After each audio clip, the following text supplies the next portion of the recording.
நண்பர்கள் கேள்வி பதில் சொல்கிறாங்க. ஓகே நண்பர்கள் கேட்குதா? ஒரு சிலர் ஏற்கனவே கேள்விகள் கொடுத்துருந்தீங்க. இங்கே அரங்கில் கேள்வி கேட்குறதா இருந்தாலும் கேட்கலாம். பெரும்பாலும் ஜெயுடைய இந்த பண்பாடு, இலக்கியம், மொழி இது சார்ந்த கேள்விகளாக கேளுங்க. முதல் கேள்வி நாகராஜன் நீங்கள் கேட்குறதா இருந்தீங்க. ஒரு கேள்வி கேளுங்க. ஏன்னா கேள்வி அவ்வளோ பெருசா? வணக்கம்.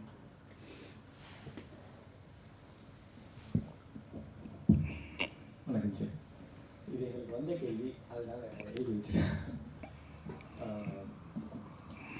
முதல் கேள்வி, தமிழ் மொழி பேச்சு மொழியாக மட்டுமே மாறிவிடும் அபாயத்தில் உள்ளது என்று சமீபத்தில் ஒரு எழுத்தாளர் கூறியுள்ளார். தமிழர்களிடம் இன்று பெரியவர்கள் குழந்தைகள் என்ற பாகுபாடின்றி தமிழில் வாசிப்பதும் எழுதுவதும் குறைந்துள்ளது. தமிழ் பள்ளிகளுக்கு பெற்றோர் சொல் பேச்சு கேட்கும் வயதில் செல்லும் குழந்தைகள் 15 வயதை எட்டும் போது கைவிட்டு விடுகிறார்கள். இந்த நிலையை மாற்ற பெரியவர்களும் அடுத்த தலைமுறையும் செய்ய வேண்டியது. அதாவது இந்த சிக்கலை இன்று தமிழ் மட்டும் சந்திக்கலை. தமிழர்கள் அதை பற்றி மட்டும்தான் யோசிக்கிறாங்க. இந்திய மொழிகள் மட்டும் சந்திக்கலை. உலகத்தில் பெரும்பாலான மொழிகளுக்கு இந்த சேலஞ்ச் இருக்குது. என்ன காரணம்னா, குளோபல் லாங்குவேஜ் ஒன்று கட்டாயங்கிற அளவுக்கு இருக்குது. குளோபலைசேஷன் ஒன்று வரும் என்றால் குளோபல் லாங்குவேஜும் கட்டாயம்தான். இப்படி ஒன்று வரும் என்பதை 1920 வாக்கிலேயே ஊகித்திருக்கிறாங்க. அப்போது ஒரு குளோபல் லாங்குவேஜ் உருவாக்க முயன்றிருக்கிறார்கள். எஸ்பராண்டோன்னு ஒரு மொழி உருவாக்கியிருக்காங்க, கேள்விப்பட்டிருக்கீங்க. அது புகழ்பெறவே இல்லை. பல காரணங்கள். ஒரு எளிமையான மொழி வேணும். உலகத்தில் எல்லா மொழிகளுமே சிக்கலான மொழிகள், இடுகுறித்தன்மை கொண்ட மொழிகள். அதாவது இப்போ நம்ம ஜிஓ அப்படின்னா கோ, டிஓ அப்படின்னா ட்ரூ அப்படின்னு சொல்கிறது தான் இடுகுறித்தன்மை. ஆகவே இது ஒருத்தருக்கு தான் புரியும். எல்லாருக்கும் புரியக்கூடிய ஒரு ஸ்டாண்டர்டு தன்மையும் எளிமையும் கொண்ட மிக எளிமையான கிராமர் கொண்ட ஒரு மொழியை உருவாக்குனாங்க எஸ்பராண்டோ. ஆனால் அந்த மொழி நீடிக்கலை. மாறாக ஆங்கிலம் ஒரு நவீன எஸ்பராண்டோவாக மாறி உலகத்தை முழுக்க கொண்டு போகுது. இன்றைக்கு ஒரு லேப் இருக்குன்னு வைங்க, ஒரு ஆய்வகம். இன்றைக்கி உங்களுக்கு தெரியும், அறிவியல் ஆய்வில் இன்றைக்கி இண்டிவிஜுவல் ஒரு தனி அறிவியலாளர் என்பதே பெரும்பாலும் கிடையாது. லேப் தான். 1000 10,000 அறிஞர்கள் கூடி ஒன்றா தான் ஃபங்க்ஷன் பண்ணுவாங்க. அதில் ஒருத்தர் ஜப்பானில் இருப்பார், ஒருத்தர் ஸ்வீடனில் இருக்கிறார், ஒருத்தர் அமெரிக்காவில் இருக்கிறார். எந்த மொழியில் அவங்க பேசிக்குவாங்க? ஆங்கிலம் தான், வேறு வழியே கிடையாது. நீங்கள் ஐரோப்பாவுக்கு போனீங்கன்னா உயர்கல்வி எல்லாமே ஆங்கிலம் தான். இப்போது நம்ம விழாக்கு ஐரோப்பிய எழுத்தாளர்களை கூப்பிடலாம் அப்படின்னு பேசினா, இன்றைக்கு இருக்கக்கூடிய லிட்ரரி கிரிட்டிக் ஒருத்தர் சொல்கிறாரு, ஐரோப்பாவில் ஓரளவேன்னு ஆங்கிலம் பேச தெரியாத ஒரு நல்ல எழுத்தாளர் இருக்க முடியாது.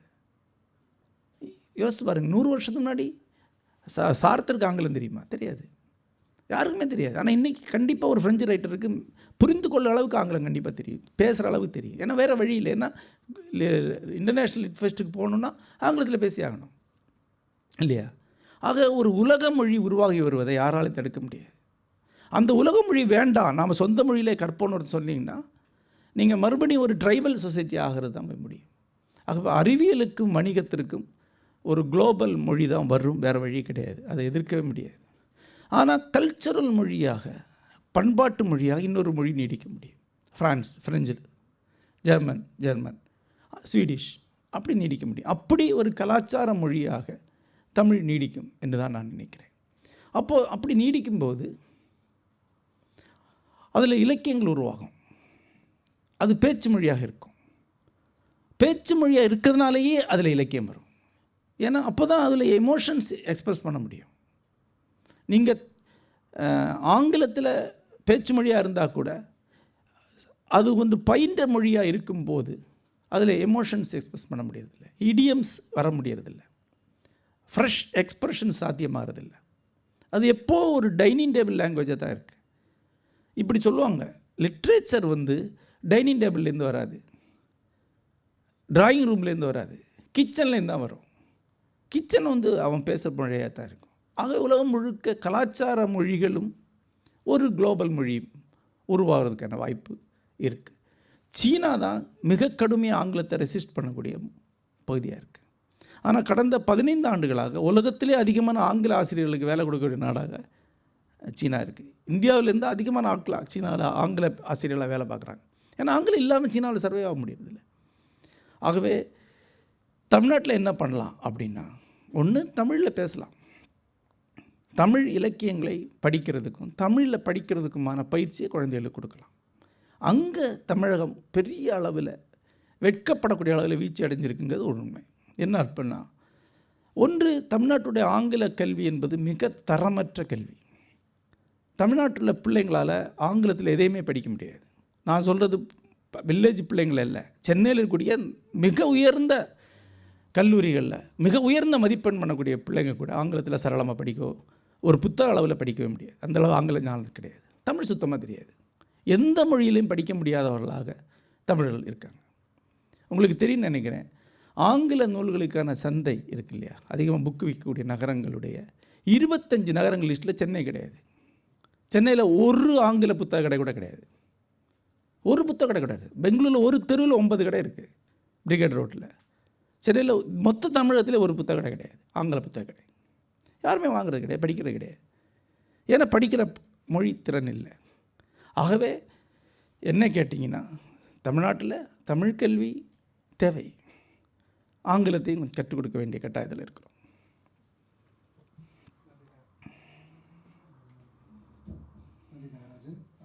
ஏற்கனவே ஒரு சில கேள்விகள் நண்பர்கள் பதிவு செய்கிறப்ப கேட்டிருக்காங்க. அதில் ஒரு சில கேள்விகளை நாங்கள் எடுத்து வச்சுருக்கோம். விக்னேஷ், 2வது கேள்வி.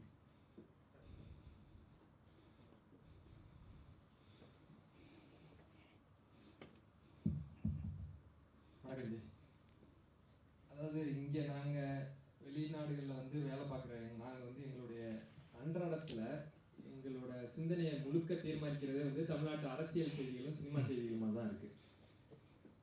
இது காலைல வாட்ஸ்அப் எடுக்கிறதுலேருந்து எல்லாமே எங்களோட சிந்தனையை தீர்மானிக்கிறது. நாங்கள் வந்து ரொம்ப உக்கிரமாக இப்போ தமிழ்நாட்டு தேர்தல் முடிவுகள்லேருந்து எல்லாத்தையும், அது ஒரு உதாரணத்துக்காக சொல்கிறேன், அதை மட்டுமே சொல்ல. இதை வச்சு தான் எங்களுடைய உரையாடல்கள், நட்பு வட்டாரம், இப்படி எல்லாமே இருக்குது. இப்படி இருக்கும்போது நாங்கள் குழந்தைங்களுக்கு ஒரு எக்ஸாம்பிளாக இருக்கிறதுங்கிறது சில நேரங்களில் கொஞ்சம் யோசிச்சு பார்க்குற நேரத்தில் ரொம்ப பேடாக ஃபீல் பண்ணுற மாதிரியும் இருக்குது.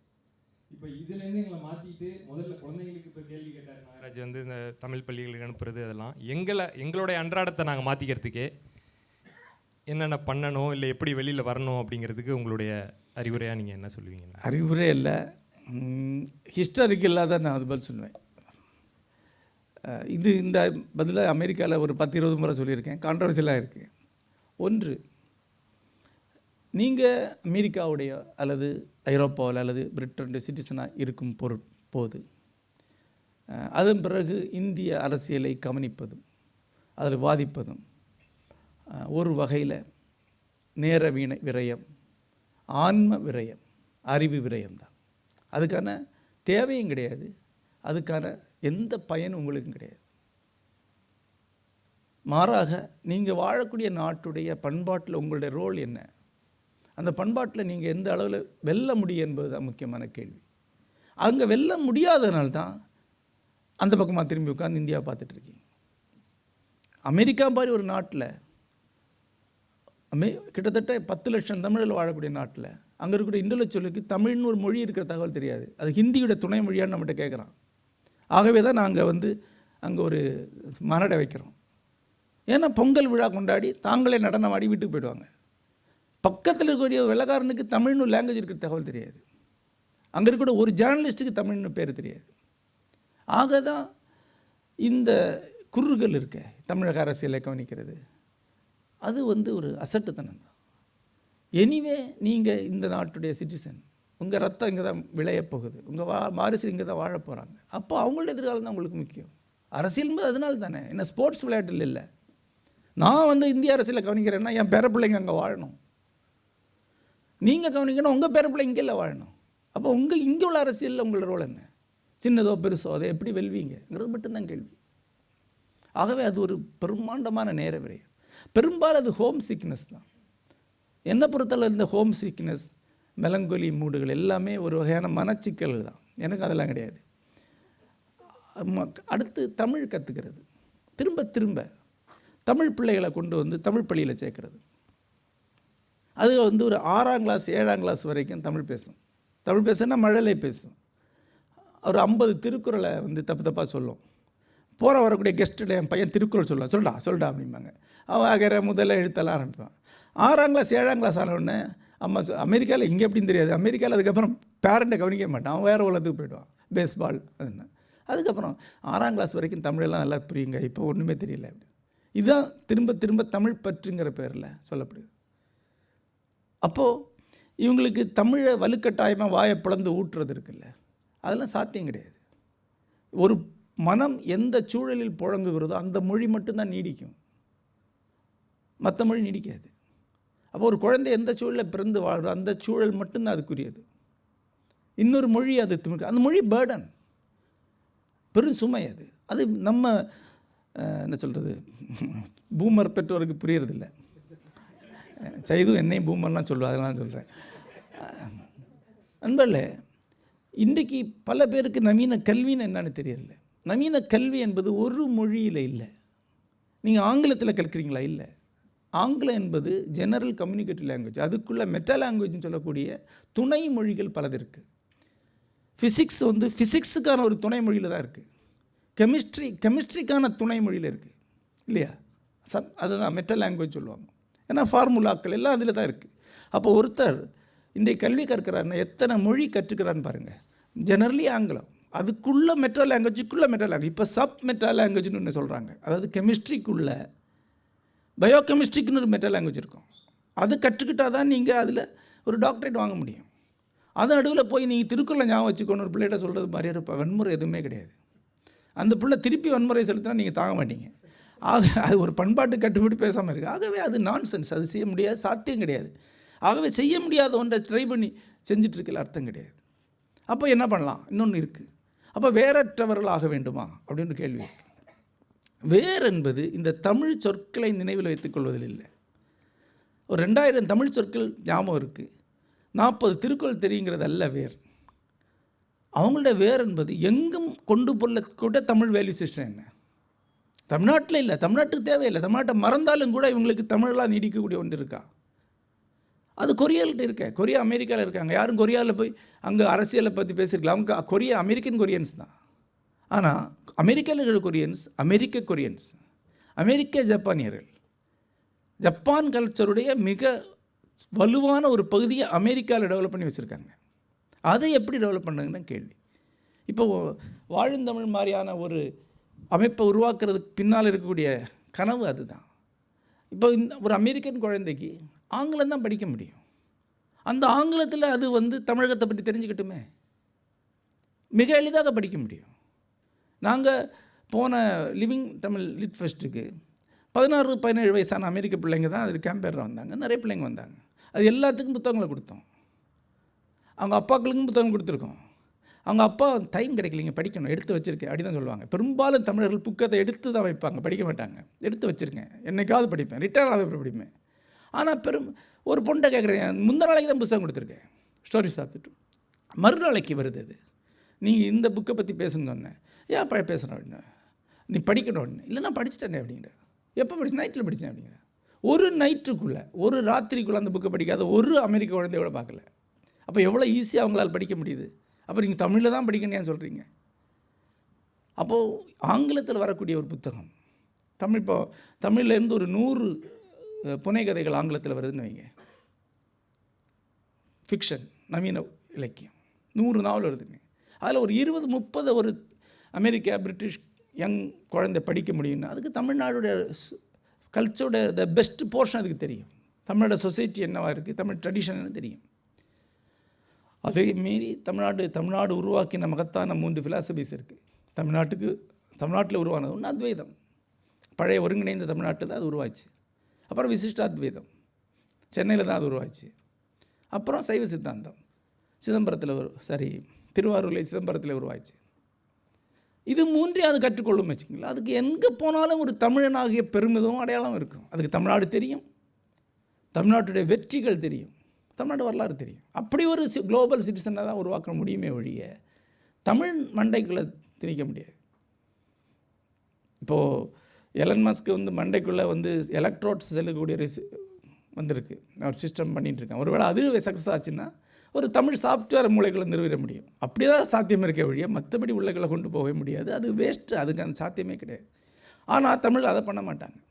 தமிழ்நாட்டிலிருந்து ஒரு தமிழ் புத்தகம் ஆங்கிலத்தில் மொழிபெயர்க்கப்பட்டு வந்தால் அதை வாங்கி தம் பிள்ளைகளுக்கு கொடுக்கக்கூடிய தமிழில் ஆல்மோஸ்ட் கிடையாது. ஆனால் இவன் படிக்க மாட்டான், அதுவும் படிக்காது, இவனே கற்பனை பண்ணிப்பான், இவன் வாங்க மாட்டான். ஏன்னா படிக்கிற பண்பாடு உள்ளவர்கள் அல்ல தமிழர்கள். எழுத்துப்பூர்வமான லோகோ கல்ச்சர்னு சொல்லுவாங்க, லோகோ சென்ட்ரிக் கல்ச்சர், எழுத்து வடிவ பண்பாடு அல்ல இந்தியர்கள் தமிழர்கள். அதனால் நமக்கு புக்கு மேலே அவர்ஷனம் இருக்குது. நம்ம சர்வைவல் டெக்னிக் தான் கற்றுக்க வழியே, நாலேஜுக்கு மேலே நமக்கு இன்ட்ரெஸ்ட் கிடையாது. அதை நம்ம கற்றுக்க மாட்டோம், நம்ம எந்த புக்கையும் வாங்க மாட்டோம், பிள்ளைகளும் கொடுக்க மாட்டோம்.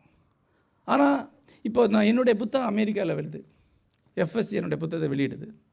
எஃப்எஸ்சியுடைய ப்ரொமோட்டர் என்கிட்ட கேட்டார், டயஸ்போரா எவ்வளோ காப்பி வாங்கணும்னு நீங்கள் நினைக்கிறீங்க தோராயமாக?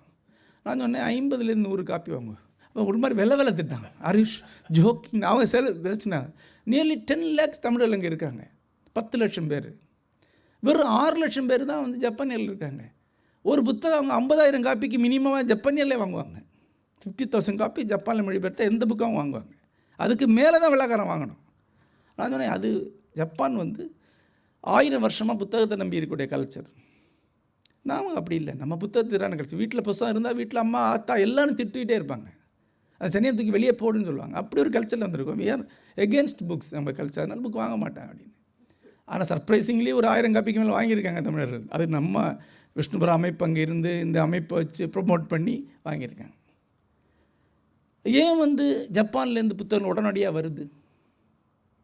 ஏன் பிரிட்டிஷ், இப்போ என்னுடைய புத்தகம் பிரிட்டிஷில் ஒரு மிக முக்கியமான பதிப்பகம், ரொம்ப ப்ரெஸ்டீஸாக பதிப்பகம் இருக்குது. தமிழ்நாட்டிலேருந்து மொத்தமே 5 புக்கு கூட இது வரைக்கும் பிரிட்டனில் வந்தது கிடையாது. இது வரைக்கும் தமிழ் வரலாற்றில் பிரிட்டனில் இருக்கக்கூடிய லீடிங் பப்ளிகேஷன் கம்பெனிஸ் 5 புத்தகம் கூட போட்ட கிடையாது. இன்னும் சொல்லப்போனால் உண்மையிலே வர்த்தியான ஒரு பப்ளிகேஷன் போடக்கூடிய முதல் புத்தகம் இதுதான். இந்த மற்றெல்லாம் குட்டி பதிப்பகங்கள், ப்ளூம்ஸ்பெரி மாதிரி குட்டி புத்தகங்கள், இந்திய பின்னணி கொண்ட புத்தகங்கள் பதிப்பகங்கள் தான் இங்கே இந்திய புக்கை போட்டிருக்கு. முழுக்க பிரிட்டிஷ்ன்ற ஒரு பதிப்பகம் போடக்கூடிய முதல் தமிழ் புத்தகம் ஒயிட் எலிஃபெண்ட்டு தான். ஏன் போட மாட்டேங்கிறா அப்படின்னா, இப்போது இங்கே இருக்கக்கூடிய ஒரு துருக்கி மொழியில் ஒரு புக் வருதுன்னா துருக்கிய டயஸ்போரா குறைந்தது 5000 காப்பி அதை வாங்குவாங்க. அவங்க பிள்ளைகள் கொடுப்பாங்க. அவங்களுக்கு துருக்கிய மொழி தெரியாது, ஆனால் ஆங்கில வழியாக துருக்கிய பிள்ளைகள் தெரிஞ்சுக்கின்னு நினைப்பாங்க. தமிழ்நாட்டில் அப்படி விற்காதுன்னு அவன் சென்சஸ் வச்சுருக்கான், விற்காது, அது வாங்க மாட்டாங்க, அவ்வளோதான். அமெரிக்காவில் ஒரு லீடிங் பப்ளிகேஷன் தமிழ் நூல்கள் மொத்தமாகவே 6 புத்தகம் தான் வெளியிட்டிருக்கு இது வரைக்கும். ஏதாவது லீடிங் பப்ளிகேஷன் மொத்தமாக 6 புத்தகம் தான் வெளியிட்டிருக்கு தமிழ்நாட்டிலேருந்து. அதுலேருந்து அந்த பதிவில் 3 புத்தகம் என்னுடைய புத்தகம். அது ஏன்னா அங்கே இருக்கக்கூடிய எடிட்டருக்கு என்ன பிடிச்சிருக்கு, எந்த ரைட்டிங் முக்கியம் அதை நினைக்கிறேன். ஆனால் விற்காதுன்னு அவனுக்கு தெரியும், தமிழை வாங்க மாட்டான்னு தெரியும். அப்போ இதுதான் நம்ம செய்ய வேண்டியது. ஆனால் அதை செய்ய மாட்டோம், அதை நம்ம செய்கிறது கிடையாது. நம்முடைய பிள்ளைங்க யாருமே ஒரு தலைமுறைக்கு மேல் தமிழெல்லாம் நீடிக்க போகிறதும் கிடையாது. ஏன்னா தமிழை பற்றி தெரியாது, நீங்கள் சொல்லிக் கொடுக்குறதே இல்லையே. நீங்கள் திருக்குறளை சொல்லிக் கொடுத்தா மறந்துடும், எது சொல்லிக் கொடுக்கணும் அதை சொல்லிக் கொடுக்க மாட்டான். அப்போ வெறும் மாநிற கலர் தவிர எதுவுமே நீடிக்காது. ஒரு பேரன் காலத்தில், உங்களுடைய பேரன் காலத்தில் உங்கள் ஸ்கின் கலர் நீடிக்கும், உங்கள் பேர் நீடிக்கும், இட்லி நீடிக்கும், வேறு எதுவுமே இருக்காது. இட்லி நீடிக்காத ரொம்ப வாய்ப்பு கம்மி தான், சும்மா பேச்சு சொல்கிறேன். ஏன்னா அமெரிக்காவில் ஒரு பிள்ளை இட்லி சாப்பிட கிடையாது. ஓகே சார், அடுத்த கேள்வி குமரேஷ், நீங்கள் கேளுங்க. ஜெய் சொன்ன மாதிரி இங்கே புத்தகங்கள் எல்லாமே காட்சிக்கு வைக்கப்பட்டிருக்கு. விஷ்ணுபுரம் பதிப்பகம், மானசா பதிப்பகம். நீங்கள் புத்தகங்கள் ஏற்கனவே வாங்கியிருக்கீங்க நிறைய பேர். அடுத்து வாங்குறவங்க எழுத்தாளர்கிட்ட கையெழுத்து வாங்கிக்கலாம் நிகழ்வோட இறுதியில். குமரேஷ், நீங்கள் கேளுங்க. சார் வணக்கம் சார், குட் ஈவினிங் ஆல். என் பேர் குமரேஷ். சார் என்னோட கேள்வி என்னன்னா உங்களோட இலக்கிய, this is my first time sir, this is my first time listening to your speech. ரொம்ப இன்ட்ரெஸ்டிங்காக இருந்துச்சு உங்கள் speech, first time. I just want to tell that. உண்மையிலே இன்ட்ரெஸ்டிங்காக இருந்ததில்ல, ரியலி இன்ட்ரெஸ்டிங். இல்லை எனக்கு டு பி ஆனஸ்ட்டாக சொல்கிறேன் சார், எனக்கு first time, thanks to Prasad, நான் ஃபஸ்ட் டைம் வந்தேன், ஃபஸ்ட் டைம் கேட்குறேன். Really interesting. பிகாஸ் நம்ம என்ன தான் நம்ம தமிழ்நாட்டில் வந்திருந்தாலும் நிறைய இந்த மாதிரி விஷயம் நான் கேட்டதில்லை. நான் ஜஸ்ட் எனக்கு நான் ரொம்ப போர் ஆரட்டர்னு ஒரு எண்ணம் உண்டு. ஏன்னா நல்ல பேச்சாளர்கள், புகழ்பெற்ற பேச்சாளர், நல்ல பேச்சாளர் தெரியாது, புகழ்பெற்ற பேச்சா என்கிட்ட சொல்லுவாங்க, தமிழ்நாட்டில் மேடை பேச்சுக்கு ஒரு ஜார்கன் உண்டு, 3 முறை ரிப்பீட் பண்ணோம். அதாவது ஒவ்வொரு சென்டென்ஸும் 3 இதை எப்படி சொல்லணும். 1947 இந்தியாவுக்கு சுதந்திரம் கிடைத்தது. இந்தியாவுடைய சுதந்திரம் 47 கிடைத்தது தெரியும் அல்லவா? அந்த 47 கிடைத்த இந்திய சுதந்திரத்தில் இப்படி தான் பேசணும். இப்படி பேசினா தான் தமிழில் அதை என்ஜாய் பண்ணுவாங்க. இல்லைன்னா நீங்கள் ஃபாஸ்ட்டாக போயிட்டீங்க சார், நாங்கள் வரதுக்குள்ளே எங்கே போயிடுச்சு அப்படிம்பாங்க. எனக்கு அவ்வளோ ஸ்லோவாக போக முடியாது.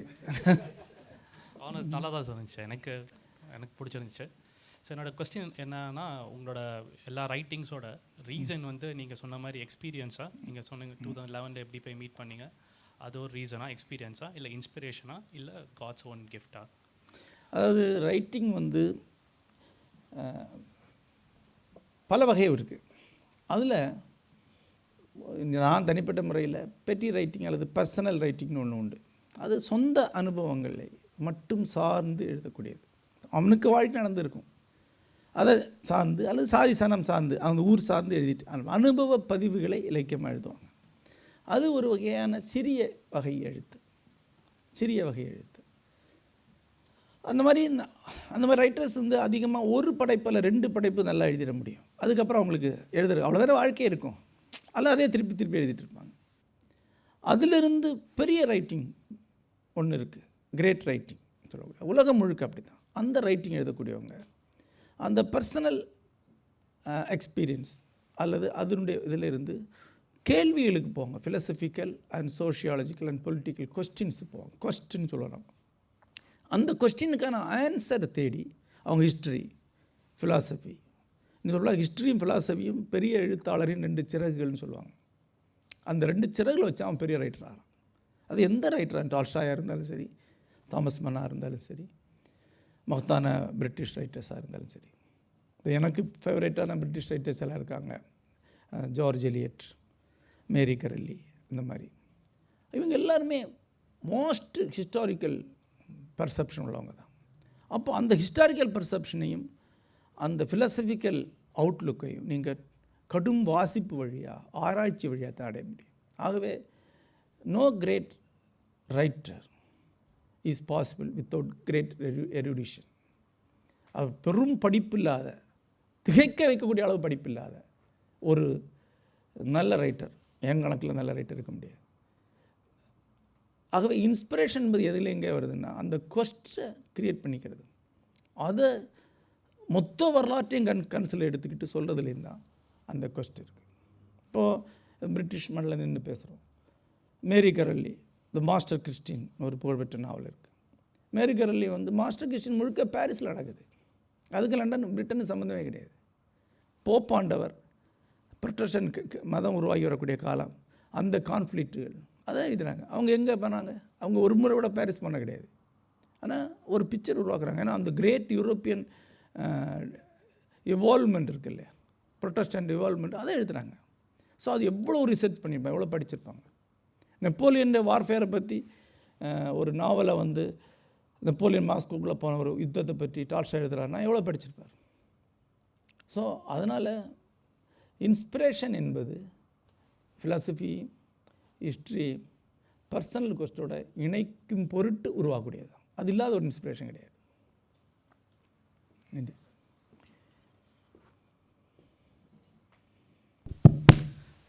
ஏற்கனவே இருக்கிற கேள்விகளோட உங்களுக்கு கேள்விகள் இருந்தால் கை உயர்த்தலாம். மைக்கை உங்கள்கிட்ட தர சொல்கிறோம். வரிசையில் வரும் சார். தேவா, உங்களோட கேள்வி கேளுங்க. வணக்கம் சார். என்னோட கேள்வி என்னென்னா, அதாவது கதைகள் வழியாக ஒரு விஷயத்தை வந்து நம்ம இன்னொருத்தங்களுக்கு சொல்லல புரிஞ்சுக்கிறதுக்கான பக்குவம் ஈஸியாக புரிஞ்சுக்கிறாங்க. ஸோ இப்போ என்னோடய பையனுக்கு வந்து நான் இப்போ அவன் இயர் 5 படிக்கிறான். அவனுக்கு சில விஷயங்களை வந்து நான் சொல்லிக் கொடுக்குறதுக்கு வந்து கதைகள் வழியாக சொல்லிக் அவனுக்கு தமிழ் வராது, இங்கிலீஷில் எனக்கும் கதையெல்லாம் பயங்கரமாக எழுத வராது. என்ன விஷயத்த சொல்லணுமோ அதை வந்து இப்போ ஒரு ChatGPT கிட்ட கொடுத்து இது ஒரு கதையாக அவனுக்கு சொல்லு அப்படிங்கிற நல்லா சொல்லுது. ஸோ அப்படி பார்க்கல அவனுக்கு நிறையா விஷயங்களை வந்து இந்த மாதிரி கதையாகவே நிறையா கதைகளை வந்து ChatGPT நீ எனக்கு வந்து இந்த விஷயத்தை நான் அவனால் ஸ்ட்ரெயிட்டாக சொல்ல முடியல, அவனுக்கு வந்து ஒரு 200 வேர்ட்ஸ் கதையாக சொல்லு, அவன் வந்து புரிஞ்சுக்கிறான் அப்படின்னு சொல்லிட்டு நிறையா கதைகள் பண்ணி அது வந்து அவன் படிச்சிட்ருக்கா சும்மா அவனோட இதுக்கு மட்டும். அப்படி யோசிக்கல தான் என்ன தோணுச்சுன்னா, நம்ம ஒரு ஃபிசிக்ஸ் ஆகட்டும், கெமிஸ்ட்ரி ஆகட்டும், எல்லா காம்ப்ளிகேட்டடான கான்செப்ட்டுமே நம்மளால் கதைகள் வழியாக வந்து சொல்ல முடியும் அப்படின்னு தோணுச்சு. இப்போ இருக்கிற இந்த ஏஐ வேர்ல்டில் ஒரு ஏஐ கிட்ட நம்ம அதாவது நீ மகாபாரதத்தில் இந்த சீன் எடுத்துக்க, இந்த கான்செப்டை எக்ஸ்பிளைன் பண்ணுனா ஒரு நல்லா எக்ஸ்பிளைன் பண்ணுது. இப்போ இதனால் எஜுகேஷனில் வந்து இந்த மாதிரி ஸ்டோரி வழியாகவே எல்லா சப்ஜெக்டையும் டீச் பண்ண முடியுங்கிற ஒரு ஃப்யூச்சர் உருவாகுமா? அதுக்கான ஸ்கோப் எப்படி இருக்குன்னு நினைக்கிறீங்க? உங்களோட தாட்ஸ் என்ன இந்த ஐடியா பற்றி? பொதுவாக வந்து ஹியூமன் அண்டர்ஸ்டாண்டிங் அல்லது மனிதனுடைய அறிவு செயல்படும் முறை ப்ராடாக 3ஆக பிரிக்கிறாங்க. ஒன்று வந்து லாஜிக், இன்னொன்று இமேஜினேஷன், தேர்ட் ஒன்று வந்து இன்ட்யூஷன். ஆனால் இமேஜினேஷன் ஃபேக்கல்ட்டியை குறைத்து அது அவ்வளோ முக்கியம் இல்லை, லாஜிக் தான் முக்கியம் என்பது தான் 16th செஞ்சுரியிலிருந்து தொடர்ச்சியாக ஃப்ரான்சிஸ் பேக்கன் காலத்திலிருந்து மாடர்ன் சயின்ஸ் உருவான காலத்திலிருந்து தொடர்ந்து இன்றைக்கு வரைக்கும் வரக்கூடிய ட்ரெடிஷன் என்பது லாஜிக் தான். இப்போ என்டையர் சயின்ஸ், மாடர்ன் சயின்ஸும் லாஜிக்கல் எஜுகேஷன் தான். மாடர்ன் ஃபிலாசபி பெரும்பகுதி லாஜிக்கல் தான். ஆனால் கிரேட் ஃபிலாசபர்ஸ் இருக்காங்க இல்லையா, அது ஷோப்பனோவராக இருந்தாலும் நீட்சியாக இருந்தாலும் அவங்க இமேஜினேஷன் ஃபேக்கல்ட்டிக்குள்ளே தான் அதிகம் இருக்கிறாங்க. ஆனால் பொதுவாக லாஜிக் என்பது தான். அதுலேயும் கிரியேஷன் ஆஃப் அமெரிக்கா என்பது இந்த லாஜிக்கல் ஃபேக்கல்ட்டிக்கு மிக அதிகமான இடம் கொடுத்த ஒரு காலகட்டம். குறிப்பாக அவங்க ப்ராக்மேட்டிசம்னு ஒரு பெரிய அமெரிக்கா என்பது தான் உலகத்தில் இன்ஃப்ளூயன்ஸின் மொத்தம். அதனால் லாஜிக் தான் அதிக இடம் கொடுக்குறாங்க. ஆனால் பின்னாடி கொஞ்சம் கொஞ்சமாக அந்த இமேஜினேஷன் என்பது அதே அளவுக்கு முக்கியமாகுது. இமேஜினேஷன் தான் நீங்கள் ஸ்டோரின்னு சொல்கிறீங்க, லாஜிக் ஸ்டோரி. நமக்கு கதை படிக்காத பாடப்புத்தகம் படின்னு சொல்லி தொடர்ந்து கிளம்ப இருக்கிறது வந்து கதை படித்தா கெட்டு போயிடுவோம், ஏன்னா இமேஜினேஷனுக்குள்ளே போயிடுவோம். இதுதான் நம்ம முக்கியமானது அப்படி. ஆனால் உலகத்துடைய தலை சிறந்த அறிஞர்கள் பல பேர் நான் இமேஜினேஷன் வழியாக தான் சயின்ஸை கற்றுக்கிட்டேன்னு சொல்லியிருப்பாங்க. இப்போ இவர் ஐன்ஸ்டீன் உங்களுக்கு தெரியும், அவர் இமேஜினேஷன் ஃபேக்கல்ட்டி தான் அவருடைய மேஜர் ஃபேக்டர். அதுக்கப்புறம் தான் ஒரு logic. Richard Feynman, Oliver socks, யாராக இருந்தாலும் அவங்க முதல்ல சொல்கிறது வந்து எனக்கு கதை தான் முக்கியங்கிறது. இது வந்து இந்த கொஞ்சம் கொஞ்சமாக 1950 கொஞ்சம் கொஞ்சமாக இமேஜினேஷன் நோக்கி தான் வந்துட்டு இருக்கு. ChatGPT அல்லது ஏஐக்கு பிறகு லாஜிக் என்பது மிஷின் செய்ய வேண்டியது, இமேஜினேஷன் மட்டும் ஹியூமன் பீங் செய்தால் போகுங்கிற அளவுக்கு இந்த ஷிஃப்ட் போகும் என்று இன்று சொல்லப்படுகிறது. இது சாத்தியம், இந்த நோக்கி தான் உலகம் போயிட்டுருக்குங்கிற உணர்வு வளர்ந்த நாடுகளில் முன்னாடியே உருவாயிடுச்சு. ஃபார் எக்ஸாம்பிள் அமெரிக்கா, ஒரு 10 இயர்ஸாகவே அமெரிக்கா அதிகம் ஃபிக்ஷன் டைப்பான ரீடிங் தான். அமெரிக்கன் எஜுகேஷன் சிஸ்டமே அதிகம் கதை படிக்கிறது நோக்கி போயிடுச்சு. கண்டிப்பாக கதை படித்தாகணும். கதை படிக்கிறது ஸ்டோரியாக நரேட் பண்ண முடிஞ்சால் தான் அது தாட்டு, இல்லைன்னா தாட்டு கிடையாது. அமெரிக்கன் சில்ட்ரன் பார்த்தீங்கன்னா தெரியும், எல்லாமே ஃபிக்ஷனுக்குள்ளே தான் உட்காந்துருக்கு. இன்னும் சொல்ல போனால் நாடகம் போடுறது இருக்குல்ல, அதுதான் எஜுகேஷனில் முக்கியமான விஷயமா இருக்குது. எல்லா வீட்டுக்கு போனாலும் பிள்ளைங்க நாடகம் போடுது. ஆனால் எஜுகேஷன் போது நாடகம் தான் ஒரு வகையில். அமெரிக்கா அந்த பக்கம் திரும்பின பிறகு கொரியா, சிங்கப்பூர் நாடுகளும் அந்த பக்கமாக திரும்புது. அதனோட ஒரு பகுதியாக 2016 என்ன இன்வைட் பண்ணி நான் அங்கே பல்கலைக்கழகத்தில் அங்கே பிள்ளைங்களுக்கு ஃபிக்ஷன் படிக்கவும் ஃபிக்ஷன் எழுதவும் கிளாஸ் சொல்லிக் கொடுத்தேன். ஆனால் சிங்கப்பூர் இந்தியா மாதிரி தான், ரொம்ப அளவுக்கு லாஜிக்கல் எஜுகேஷன் மாதிரி மனப்பாட கல்விக்குள்ளே இருக்கக்கூடிய நாடு. ஆகவே அதை அவ்வளோன்னு பண்ண முடியல. எப்படி பண்ணலாம் பற்றி ஒரு ரிப்போர்ட்டும் கொடுத்தேன் நான். பட் ஸ்டில் அவங்கள எழுத வச்சு 12 கதைகளை செலக்ட் பண்ணி ஒரு புக்கும் போட்டு தான் வந்தோம். அது ஒரு பெரிய எக்ஸஸாக இருந்தது. பட் வேர்ல்டு வைடு வந்து கேன் யூ நரேட் இட்ங்கிறது தான் இன்றைக்குள்ள முக்கியமான விஷயமா இருக்குது. இமேஜின் பண்ண முடியுமா? ஆனால் நீ எவ்வளவு லாஜிக்கலாக வச்சாலும் அதை விட ஒரு படி இது மேலே தான் மிஷின் இருக்கும். ஏன்னா அது எடுக்கக்கூடிய அவ்வளோ டேட்டா உன்னால் நினைவில் எடுக்க முடியாது. அப்போ அது இல்லாத அது கட்டத்துக்கு ஒரு ஜம்பு நீ பண்ணணும்னா you have to imagine things. இப்போ எதிர்காலம் என்பது இமேஜின் பண்ணு, அது செஞ்சு கொடுக்குங்கிறது. நீ என்ன வேணால் இமேஜின் பண்ணு, எவ்வளோ எக்ஸ்ட்ரீமாக வேணால் இமேஜின் பண்ணு, அதுதான். ஸோ உலகம் முழுக்க இமேஜினேஷன் சார்ந்த கல்விக்கு அதிக முக்கியத்துவம் இருக்குது. திடீரென்று ஃபிக்ஷன் புனைகதைக்கு பெரிய முக்கியத்துவம் வந்து முதன்மை நாடுகளில் உருவாகிருக்கு.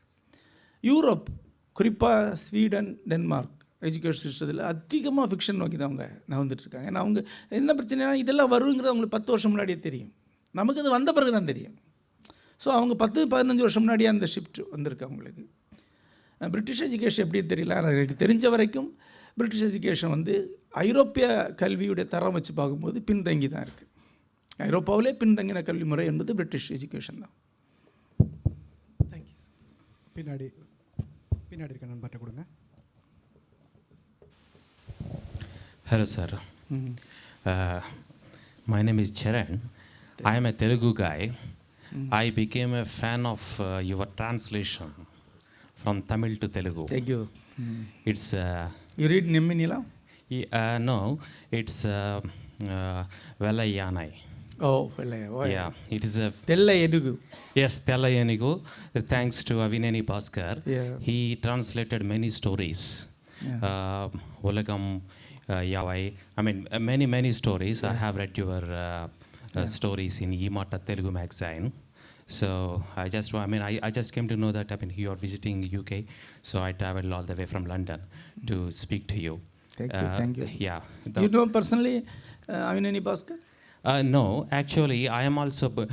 My native is in the border of AP and Tamil Nadu, Oh, right. and you know Puttur. It's Yeah, I know, Kaikat I know Puttur. Puttur. Yeah, so I can understand I can understand Tamil a lot, but I can't Avineni speak. Bhaskar is also from Nellore.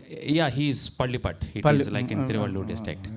So thanks to Avineni Bhaskar, I mean we have a chance to read your your books. So I'm very much moved by this book. Tella Yenugu. You depicted very beautifully, or I cannot say beautifully, this 1876 Chennai famine, Madras famine. So in that book, you just traversed us the old Chennai in St. George Fort and how the Changalpat and all those things, because I'm very much aware of because Chennai is like my hometown. So even though I can't speak Tamil, but I can understand. Even I can read Tamil as well. So I just wanted to ask you one important thing, sir. In that book, you highlighted one point which I was not aware till now. The caste system is which was like a fluid system before British came to India. That's true. But after British came to India, it was it was ring fenced. People cannot move from one community to another community. This is completely new to me because I think you have had an interview also in the end of the book that you explained it very well. So so that's why I wanted to ask you. That's one thing. And the second thing, when this famine was made, especially in Madras Presidency, so you referred other famines as well, like 1876 famine. Apart from that, the Bengal famine and other things. You must have done a lot of research on that. So what happened to the food grains, especially in Madras Presidency at that time? So you said that it was all sent through Nagapattinam and Chennai and Visakhapatnam ports to the people who are fighting on behalf of empire. Yeah.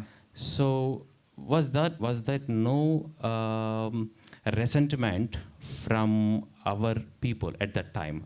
I just wanted to understand, or people were just mere spectators when they were doing these things. I mean to say our local people, Indians, like at that time presidency people, or they simply were spectators and just allowing them to carry the grains because when their fellow people were dying. Yeah, the first question is, the Indian caste system is very unique. It is not a static organization. It's not very static, or it is very fixed. It has some kind of adjustability or fluidity. Yeah. Various communities, if a community can transfer itself from one place to another and one job to another job, it can change its caste. So there is no census at that time. So if you are claiming that I am a agriculture community and you have claim it for more than 3 or 4 generations, slowly you become an agriculture community. So Mr. Collett, Lord Collett of Chennai governor, he gave a proclamation that no community can change its communal identity hereafter. Okay. That's the first order presented to the British government regarding this caste system. Yeah. After that, no one can change his caste to another caste. And after that, the first caste-based census, the census is already there. It is documented. Nobody can change his caste anymore. because it is documented. But before that, there is no documentation. Okay. That's the major change brought by Collett to Indian continent. And this order is actually copied by Mumbai British resident. And later the Viceroy ordered that nobody can change his caste, because it will create some kind of anomalies everywhere. So if you are changing your communal identity, the upper caste won't accept it. They will protest against it.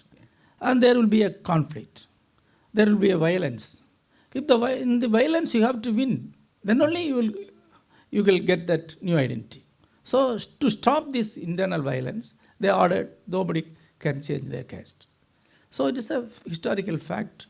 And I have given real data in that book. Yeah, exactly. And the second thing is, in old days, we Indians lived in small pockets. We have absolutely no communication with other places. We live in small villages without any communication with the next village.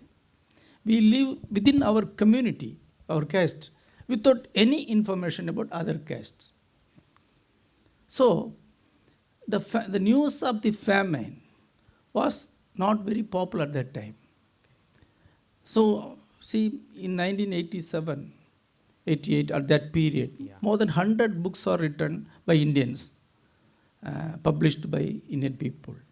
No major book referred any authentic data about the famine. Okay. So, Uwe Swaminatha Iyer, he lived at that time. He was a student of one Thiruvadurai Madam at that time. He gave only one data. He says, I heard that there is somewhere a famine. That's why honey is not available now. And my Gurunatha is very suffering without honey in these days. That's only one line available in his biography about the famine, about the great famine. Nearly 20,000 people died every day at that time in Coimbatore district. 20,000 people. But still he did not know anything about the famine. That's the system of India at that time. There is no communication and nobody worries about the other persons. See, at Chennai at that time, nearly 50,000 people died every day. According to the British census, 50,000 people died out of hunger every day. Nearly 2.5 crore people died at Chennai presidency. But even at that time, the Kanchi Met conducted its great feast every year at their Met. Thousands of Brahmins enjoyed their big banquets, feasts at that time. So nobody are aware about the famine. That's the situation of India. That's what I am telling here about us. Thank you, sir. It's really a pleasure, reading your literary pieces in the translation by Bhaskar. Thank you. Yeah, he did that very I heard that the Telugu translation of Tella Enugu and this Adoloha and Neminila. Neminila are exceptionally good. A lot of persons wrote to me that the translation, the style of the translation was very good. So I really thankful to Avineni Bhaskar. Thank you for your question. Keep reading all the translations that's going to come in Telugu. Yeah, okay? The next book is Purappadu, my travels throughout India. I traveled throughout India as a beggar at my young age. So I wrote a book on it in the name of Purappadu, and Anil Sarvapalli is translating the book. This book is going to be published within few days at September. You have to talk about the book next time, okay? Yeah. Okay, now there's a question. Mohan, right, sir? Yeah. Thank you for this illuminating speech. What I just wanted to ask ஒரு question வந்து இந்த ஸ்பீச்சில் இருந்து நீங்கள் சொன்னீங்க அஹிம்சா வந்து actually united the whole of India because of Jainism and Buddhism. நீங்கள் என்ன நினைக்கிறீங்க, அதாவது இந்த ஜெயினிசம் புத்திசம் வந்து தமிழ்நாடு எல்லா இடத்துலையும் பரவி இருந்தது. ஆனால் ஒரு காலத்தில் எல்லாம் அது அழிஞ்சு போய் திருப்பி வந்து இந்து மதம் வந்து வந்தது. இதுக்கு காரணம் வந்து என்னவா இருக்கும் அப்படின்னு நீங்கள் நினைக்கிறீங்க? நான் நினைக்கிறது இல்லை, வரலாறு என்னவா அப்படின்னு சொல்கிறேன். நான் என்ன நினைக்கிறது முக்கியம் இல்லை. அதாவது ஹிந்து மதம் அப்படின்னு நாம் இப்போ சொல்கிறது இந்த வடிவில் இருந்ததில்லை. அப்போ புத்திசம் ஜைனிசம் எமர்ஜ் ஆகக்கூடிய காலத்தில் இந்தியா எப்படி இருந்தது? அப்போ ஹிந்து மதம் இல்லை, வேதிக் ரிலிஜன் சொல்லலாம், இந்த வேதிக் ட்ரெடிஷன் இருந்தது. அப்போ ஜைனிசம் வருது, அப்புறம் புத்திசம் வருது. இந்தியா முழுக்க ஃபோக் அண்ட் ட்ரைபல் ரிலிஜியன்ஸ் இருக்குது, வர்ஷிப்பிங் சிஸ்டம்ஸ் இருக்குது. Folk and tribal gods and worshipping system இருக்குது. இப்போது புத்திசம் வந்து நிறைய ஃபோக் அண்ட் ட்ரைபல் காட்ஸை உள்ளே எடுத்துக்கிட்டு புத்திசம் பேந்தியனுக்குள்ளே வைக்குது. ஜெயினிசம் அதே மாதிரி நிறைய ஃபோக் அண்ட் ட்ரைபல் காட்ஸை உள்ளே எடுத்து ஜெயின் சிஸ்டத்துக்குள்ளே வைக்குது. ஃபார் எக்ஸாம்பிள் அம்பிகா யக்ஷின்னு சொல்லுவோம், அம்பிகா யக்ஷி, குஷ்மாண்டினி யக்ஷி, அது மாதிரி நிறைய தெய்வங்கள். இந்த சிஸ்டம் போயிட்டே இருக்குது. அது BC 3 முதல் AD 8 வரைக்கும் ஏறத்தாழ 1000 years they ruled India. அப்போது இந்த வேதிக் சிஸ்டம் இருந்துகிட்டு இருக்குது, வேதிக் சிஸ்டம் ஒர்க் ஆகிட்டு தான் இருக்குது, அது வேள்வியில் நடந்துகிட்டே இருக்குது. ஆனால் மெயின்லி இது புத்திசம் ஜெயினிசம் தான் இருக்குது. இப்போது 8th century எண்டில் ஒரு டிரான்ஸ்ஃபர்மேஷன் நடக்குது. இந்த டிரான்ஸ்ஃபர்மேஷனை உருவாக்கியவர் சங்கரர். தமிழ்நாட்டில் பிறந்தவர், காலடியில் பிறந்தார், 31 வயசில் இறந்து போயிட்டார். ஆனால் 2 விஷயம் அவர் உருவாக்குறார். ஒன்று சர்வ மத சங்கிரகம் சொல்லுவாங்க, 6 மதங்களையும் ஒன்றாக்குறார். தெரியும் தானே, சைவம், வைணவம், சாக்தம், கௌமாரம், காணபத்தியம், சௌரம், 6 மதங்களையும் அவர் ஒன்றாக்குறார். தியரட்டிக்கலி ஒன்றாக்குறார். தியரட்டிக்கல் ஒன்றாக்கி ஒரு சம்பிரதாயத்தை கிரியேட் பண்ணாதான் ஏகதண்டி சம்பிரதாயம்னு சொல்லுவாங்க. அந்த சம்பிரதாயம் உருவான உடனேயே அப்போ தான் இந்து மதம் நீ இப்போ என்ன சொல்கிறீங்களோ அது உருவாகுது. 6 மதங்களும் சேர்ந்து ஒரு ரிலீஜனாக மாறுது. அதுக்கு ஒரு சிலபஸை கிரியேட் பண்ணுறார் அவர் தான். அதாவது வேதங்கள், சதுர்வேதங்கள், 6 மதங்கள், 6 தரிசனங்கள், 3 பிரஸ்தானங்கள், பிரஸ்தானத்திரயம்னு சொல்லலாம், 3 பிரஸ்தானங்கள். இதுதான் அதனுடைய சிலபஸ். அது கிரியேட் ஆகுது. இது கிரியேட் ஆகிற உடனே ஒரு டிரான்ஸ்ஃபர்மேஷன் கிரியேட் ஆகுது. இதிலிருந்து ஒரு மாற்றம் உருவாகி வருது. விதின் அது 8ஆம் நூற்றாண்டில், இந்த 8ஆம் நூற்றாண்டு எண்டிலேயே பக்தி மூமெண்ட் கிரியேட் ஆகி வருது இந்தியாவில். பக்தி மூமெண்ட்டு ஏற்கனவே ஜெயினிசம் புத்திசம் என்ன பண்ணிச்சோ அதை 10 மடங்கு வீச்சோட திருப்பி பண்ணுது. உதாரணமாக புத்திசத்துக்குள்ளே சாஸ்தா மாதிரியான ஒரு 4-5 தெய்வங்களை உள்ள போக முடியுது, இந்தியன் தெய்வங்கள். ஜெயினத்துக்குள்ளே ஒரு 30 ட்ரைபல் ஃபோக் காட்ஸ் உள்ளே இருக்குது. ஆனால் பக்தி மூமெண்ட்டு எல்லா தெய்வங்களையும் உள்ளே எடுக்க ஆரம்பிக்குது. எல்லா தெய்வங்களும், மாடன், காடன். இப்போ நீங்கள் ஒரு வைஷ்ணவ கோயிலுக்குள்ளே போனால் அதில் இருக்கக்கூடிய பெரும்பாலான தெய்வங்கள் 10th centuryக்குள்ளே தான் வைஷ்ணவ கல்ட்டுக்குள்ளே வந்திருக்கு. ஒரு சைவ கோயிலுக்குள்ளே போனால் அதில் இருக்கக்கூடிய தெய்வங்கள் வீரபத்திரன், அகோர வீரபத்திரன் எல்லாமே பின்னாடி வந்தது தான். அப்போ எல்லாரோட தெய்வம் உள்ளே வரும்போது அவங்கள இங்கே தானே வருவாங்க இல்லையா? இதுதான் மெயின். இது பக்தி மூமெண்ட் தான் ஜெயின் புத்திஸ்ட் மதங்களை பின்னடைய வைக்குது. 2, ஜெயின மதம் புத்திஸ்ட் மதம் இந்தியாவில் வேறுன்றது சர்வீஸ் வழியாக. சர்வீஸ்னால் 5 தானங்கள் இருக்குது: கல்வி, அன்னம், உறைவிடம், வித்யா, மருத்துவம். அந்த 5 கொடைகள் இருக்குது. அந்த 5 கொடை பஞ்சதானம் அது வழியாக தான் அவங்க எஸ்டாப்ளிஷ் ஆகிறாங்க, மிஷனரி வழியாக. அதையே இவங்க பண்ணுறாங்க.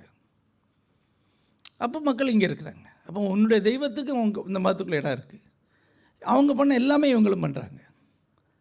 அதனால் பக்தி மூமெண்ட்டையே சிரமண மூமெண்ட்னு சொல்லுவாங்க. அதை சிரமணம்னா சூத்திர இயக்கம். அது பெரும்பகுதி சூத்திரர்கள்னு சொல்லப்படக்கூடிய கம்யூனிட்டி உள்ள அவங்களுடையதாக இந்து மதம் மாறுது. அப்போ வேறு வழியில் ஜெயின் அப்படியே பின்னடையுது. இதுதான். அப்போ ஃபஸ்ட்டு திங், எல்லா கடவுளையும் அடாப்ட் பண்ண முடியுது இந்து மதத்தால், இந்த பிரம்மங்கிற கான்செப்டால். நம்பர் 2, அதே சர்வீஸ் சிஸ்டம் உள்ள வருது. கைங்கரியம் சொல்லுவாங்க, அதாவது எல்லாருக்கும் கொடுக்கறது, உணவு அளிக்கிறது, கல்வி அளிக்கிறது எல்லாமே. கடைசியாக ஒன்று இருக்குது, அது ரொம்ப முக்கியம். அதான் தேர்ட் ஒன்று, அதான் ஆய்வாளர்கள் முக்கியமாக சொல்லுவாங்க. அது என்னென்னா, ஜைன மதத்துக்கும் புத்திஸ்டத்துக்கும் துறவு பூண்டாதான் முக்தி அடைய முடியும். துறவு பூண்டவர்களுக்கு நீங்கள் அன்னம் கொடுக்குற வழியாக நீ இந்த புண்ணியத்தை அடைய முடியும். அடுத்த ஜென்மத்தில் துறவு பூண்டு மறுபடியும் சொர்க்கத்துக்கு. ஆனால் ஒன்ஸை விரக்தி இல்லாமல் சொர்க்கத்துக்கே போக முடியாது. வீடு பேரே கிடையாது. என்றைக்கு இருந்தாலும் அவங்க மட்டும்தான் போக முடியும். ஆனால் பக்தி மூமெண்ட்டு அதனுடைய தியரட்டிக்கலாக அது it's a workers Shramana religion, it's a workers religion. அது முதல் முறையாக சொல்லுது, நீ குடும்பத்தோடு இருந்து இல்லறத்தை நல்லறமாக செஞ்சால் நீ சொர்க்கத்துக்கு போகலாம். சாமி அப்படி தான் இருக்கார். மண்ணில் நல்ல வண்ணம் வாழலாம், பெண்ணில் நல்லாளோடு பெருந்தகை இருந்ததே. அதுதான் முக்கியமான டிரான்ஸ்ஃபர்மேஷன். அப்போ அங்கே சாமியார் ஆனால் தான் நீ முக்தி அடைய முடியும். இங்கே அப்படி கிடையாது. இங்கே சாமிக்கே 2 பிள்ளைங்க இருக்குது. தமிழகத்தில் சோமாஸ்கந்தருடைய சிலை உருவாகி வருது. அது ஒரு பெரிய டிரான்ஸ்ஃபர்மேஷன் சொல்கிறாங்க. ஏன்னா பார்வதி சமேத சிவன் மடியில் குழந்தையோடு இருக்கிறது. அது ரொம்ப பிரபலமாகுது. அந்த சிவன், அந்த உருவம் தான் இந்தியாவில் பக்தி மூமெண்ட்டை க்ரியேட் பண்ணி சொன்னேன். ஏன்னா மக்களுக்கு புரிகிறது சிலன் தானே. ஏன்னா அப்போது நீ துறவு பூண வேண்டிய அவசியம் இல்லை. குடும்பம் துறவை விட ஒரு படி மேலானது. துறவு பூண்டு சொர்க்கத்துக்கு போகலாம், துறவு பூணாமல் சொர்க்கத்துக்கும் போகலாம் அப்படின்னு சொல்லக்கூடிய ஒரு மதம் சக்ஸஸ் ஆகுது. ஜெயினசத்துடைய மேஜர் பிரச்சனையே நோன்பு துறவு நண்டத்தை விடவே முடியாதுங்கிறது. ஏன்னா பேசிக் ஸ்ட்ரக்சரில் அதுதான் இருக்குது, அதை விடவே முடியாது. புத்திசம் ரொம்ப காம்ப்ரமைஸ் பண்ணிக்குது. பின்னாடி துறவு போன வேண்டிய அவசியம் இல்லை, கொஞ்ச நாள் துறவாக இருந்து திருப்பி கல்யாணம் பண்ணிக்கலாம்லாம் சொல்லி காம்ப்ரமைஸ் பண்ணுறாங்க. இருந்தாலும் துறவு தான் அவங்கள கொஞ்சம் கொஞ்சமாக இல்லாமல் ஆக்குது. நான் திண்டிவனம் பக்கத்தில் ஒரு சமணத்தலம் இருக்குது. அதுதான் தமிழ்நாட்டுடைய சமணருடைய தலைநகரம், மேல் சித்தமூர்னு பேர். அங்கே தலைவருக்கு ஒரு பேர் பட்டாரகர்னு சொல்லுவாங்க. தமிழகத்துடைய பட்டாரகர் ஒருத்தர். அவர்கிட்ட போய் பேசிகிட்டு இருக்கேன். அப்போ ஏன் ஜெயினம் அழிஞ்சுது அப்படின்னு கேட்டேன். ஏன்னா அந்த கிராமமே ஜெயின கிராமமாக இருந்திருக்கு. 1950 வரைக்கும் அது ஜெயின கிராமம் தான். 50 வரைக்கும் ஜெயின கிராமம் தான். இப்போது இந்த ஜெயினம் ஏன் இல்லாமல் ஆச்சு அப்படின்னு கேட்டேன். அவர் சொன்னார், இப்போ நான் பட்டாரகராக வரும்போதே 320 ஃபேமிலி இருந்தது. இப்போ 25 ஆண்டுகளுக்கு பிறகு 40 ஃபேமிலி தான் இருக்குது, ஜெயின ஃபேமிலி. எங்கள் அப்பாவுடைய காலகட்டத்தில் எவர் அதே ஊரை சேர்ந்தவர். இந்த மொத்த ஊருமே ஜெயின ஃபேமிலியாக. என்ன காரணம்னு சொன்னால், வெளியே பாரு அப்படின்னாரு. பெரிய கோயில், நேர் எதிரில் பார்சநாதர் நின்றுட்டுருக்கார், துணி இல்லாமல் நின்றுருப்பார். ஜெயின மரபின்படி மேஜர் காட்ஸ் எல்லாம் இவங்க தான், தீர்த்தங்காரர் தான். ஆனால் தீர்த்தங்காரர்கிட்ட விரக்தி ஞானம் 2 தவிர வேறு எதையும் கேட்கக்கூடாது. எனக்கு விரக்தியை கொடு, எனக்கு ஞானத்தை கொடு, மோட்சத்தை கொடுன்னு கேட்கணும். பள்ளிக்கூடத்தில் பாஸ் பண்ணணுன்னு அவர்கிட்ட கேட்கக்கூடாது. அது கேட்கணுன்னா அந்த பக்கம் யக்ஷி இருக்குது, அதுகிட்ட சின்ன டேட்டி அதுகிட்ட தான் கேட்கணும். பார், ஒருத்தனாவது இந்த தீர்த்தங்காரை ஏறெடுத்து பார்க்குறான்னா பாரு, வரானுங்க இப்படியே திரும்பி அந்த யக்ஷியை மட்டும் கூப்பிட்டு அப்படியே விட்டு போயிடறான். ஒருத்தன் கூட அந்த சாமியை ஏறிட்டு பார்க்கல. அவன் எப்படி இந்த இதுக்குள்ளே இருப்பான்? அப்போ நான் சொன்னேன், அப்போ சேஞ்ச் பண்ண வேண்டியதான். பாரசங்காரட்டையே தேங்காய் உடச்சி பரிசைக்கு பாஸ் பண்ணலாம், பொண்ணு கல்யாணம் பண்ணணும் வேண்டிக்கலாம் அப்படின்னா அது அவர் கொடுக்க மாட்டார். அவரே ஏற்கனவே துணி இல்லாமல் தான் நிற்கிறாரு. இதுதான் பிரச்சனை. ஸோ இது இன்றைக்கு வரைக்கும் ஜெயின மதத்துடைய பிரச்சனை தான். ஜெயினம் இன்றைக்கும் கரைந்து கொண்டே இருக்கிறதுக்கான காரணம் என்பதே லௌகிகமான விஷயங்களுக்கு அது செகண்டரி இடம் தான் இருக்குது. லௌகிகம் பெரிய ஒரு நெகட்டிவ் விஷயம்னு சொல்லுது. அப்புறம் அண்மையில் இந்த கேள்வி, இந்த சம்மந்தமில்லா கேள்வி தான். என்னென்னா, அண்மையில் ஒரு 50 ஆண்டுகளாக இந்தியாவில் பர்டிகுலர்லி வெஸ்ட்டில் இருந்து ஃபண்டு பண்ணப்படக்கூடிய ப்ராஜெக்டுகள் வழியாக ஹிந்து மதம் வயலன்ஸாக கொன்று அழித்தாங்க. புத்திஸ்ட்டுகளையும் சமணர்களையும் இந்து மன்னரில் அழித்தாங்கன்னு ஒரு தியரி உருவாக்கப்படுது. ஒரு சான்று கூட, ஒரு கல்வெட்டு சான்று கூட உருவாக்கப்பட்டது. அவங்க லிட்ரேச்சர்லேருந்தோ அல்லது எங்கிருந்தோ ஒரு வரியை எடுத்து இதை ட்விஸ்ட் பண்ணி தான் அந்த அர்த்தத்தை கொடுப்பாங்க. நேர்மாறாக கடைசி நாயக்க மன்னர்கள் வரைக்கும் தமிழ்நாட்டில் ஜெயின கோயிலை கட்டி கொடுத்துருக்காங்க. இப்போ மேல் சித்தமூருடைய மாபெரும் சமண ஆலயம் இன்றைக்கி இருக்கா, நீங்கள் போனால் பார்க்கலாம், நல்ல கோயில். அதை கட்டினவர் அச்சுதப்ப நாயக்கர், அதி தீவிரமான வைணவர் அவர். அது மாதிரி உளுந்தூர்பேட்டையில் ஒரு பெரிய கோயில் இருக்குது, அதை கட்டணுன்னு அச்சுதப்ப நாயக்கர் தான். பெரும்பாலும் நாயக்க மன்னர்கள் தான் கட்டியிருக்கிறாங்க ஜெயின ஆலயங்கள் எல்லாம். அவங்க வைணவர்கள் தான், அவங்களுக்கு அந்த பிரச்சனையெல்லாம் இருந்ததே கிடையாது. ஆனால் அந்த மதத்துக்கு ஆள் இல்லாமல் ஆகிட்டே இருக்கு, அவ்வளோ.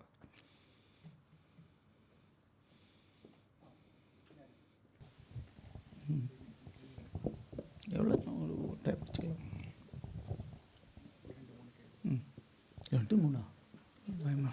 வணக்கம் சார், என் பேர் குருப்ரியா.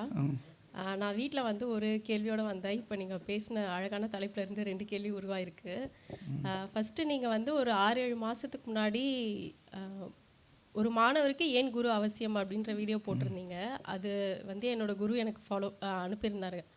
ஸோ அதில் தான் நீங்கள் எனக்கு அறிமுகமானீங்க. அதுக்கப்புறமா நான் உங்களோட ஃபேஸ்புக் பேஜஸ் யாரோ லிங்க்கு போட்டிருந்தாங்கன்னு ஃபாலோ பண்ண ஆரம்பிச்சிட்டேன். அந்த முழுமை அறிவு இதெல்லாமே ஒரு எவ்வளோ ஒரு அனுபவமோ அறிவோ இருந்தால் தான் அந்த ஒரு வீடியோவை வந்து அந்த ஒரு ஏன் அவசியம் அவ்வளோ ஆழமாக நீங்கள் பேசியிருக்க முடியும். கிட்டத்தட்ட நான் வேலை செஞ்சுட்டே கேட்டுட்டு இருந்தேன். 6-7 முறை நான் கேட்டேன் அந்த வீடியோ ரிப்பீட்டாக, அதை முழுமையாக எனக்கு அண்டர்ஸ்டாண்ட் பண்ணுறதுக்கு. இன்றைக்கும் அருமையான தலைப்பில் நீங்கள் பேசியிருந்தீங்க, பண்பாடு வந்து சிறகும் சுமையும் அப்படின்ட்டு. ஆமாம், இப்போ நிறைய சுமையை பற்றி நீங்கள் நிறைய பேசுனீங்கன்னு நினைக்கிறேன். அதனால் எனக்கே ஒரு சுமையாக இருக்குது.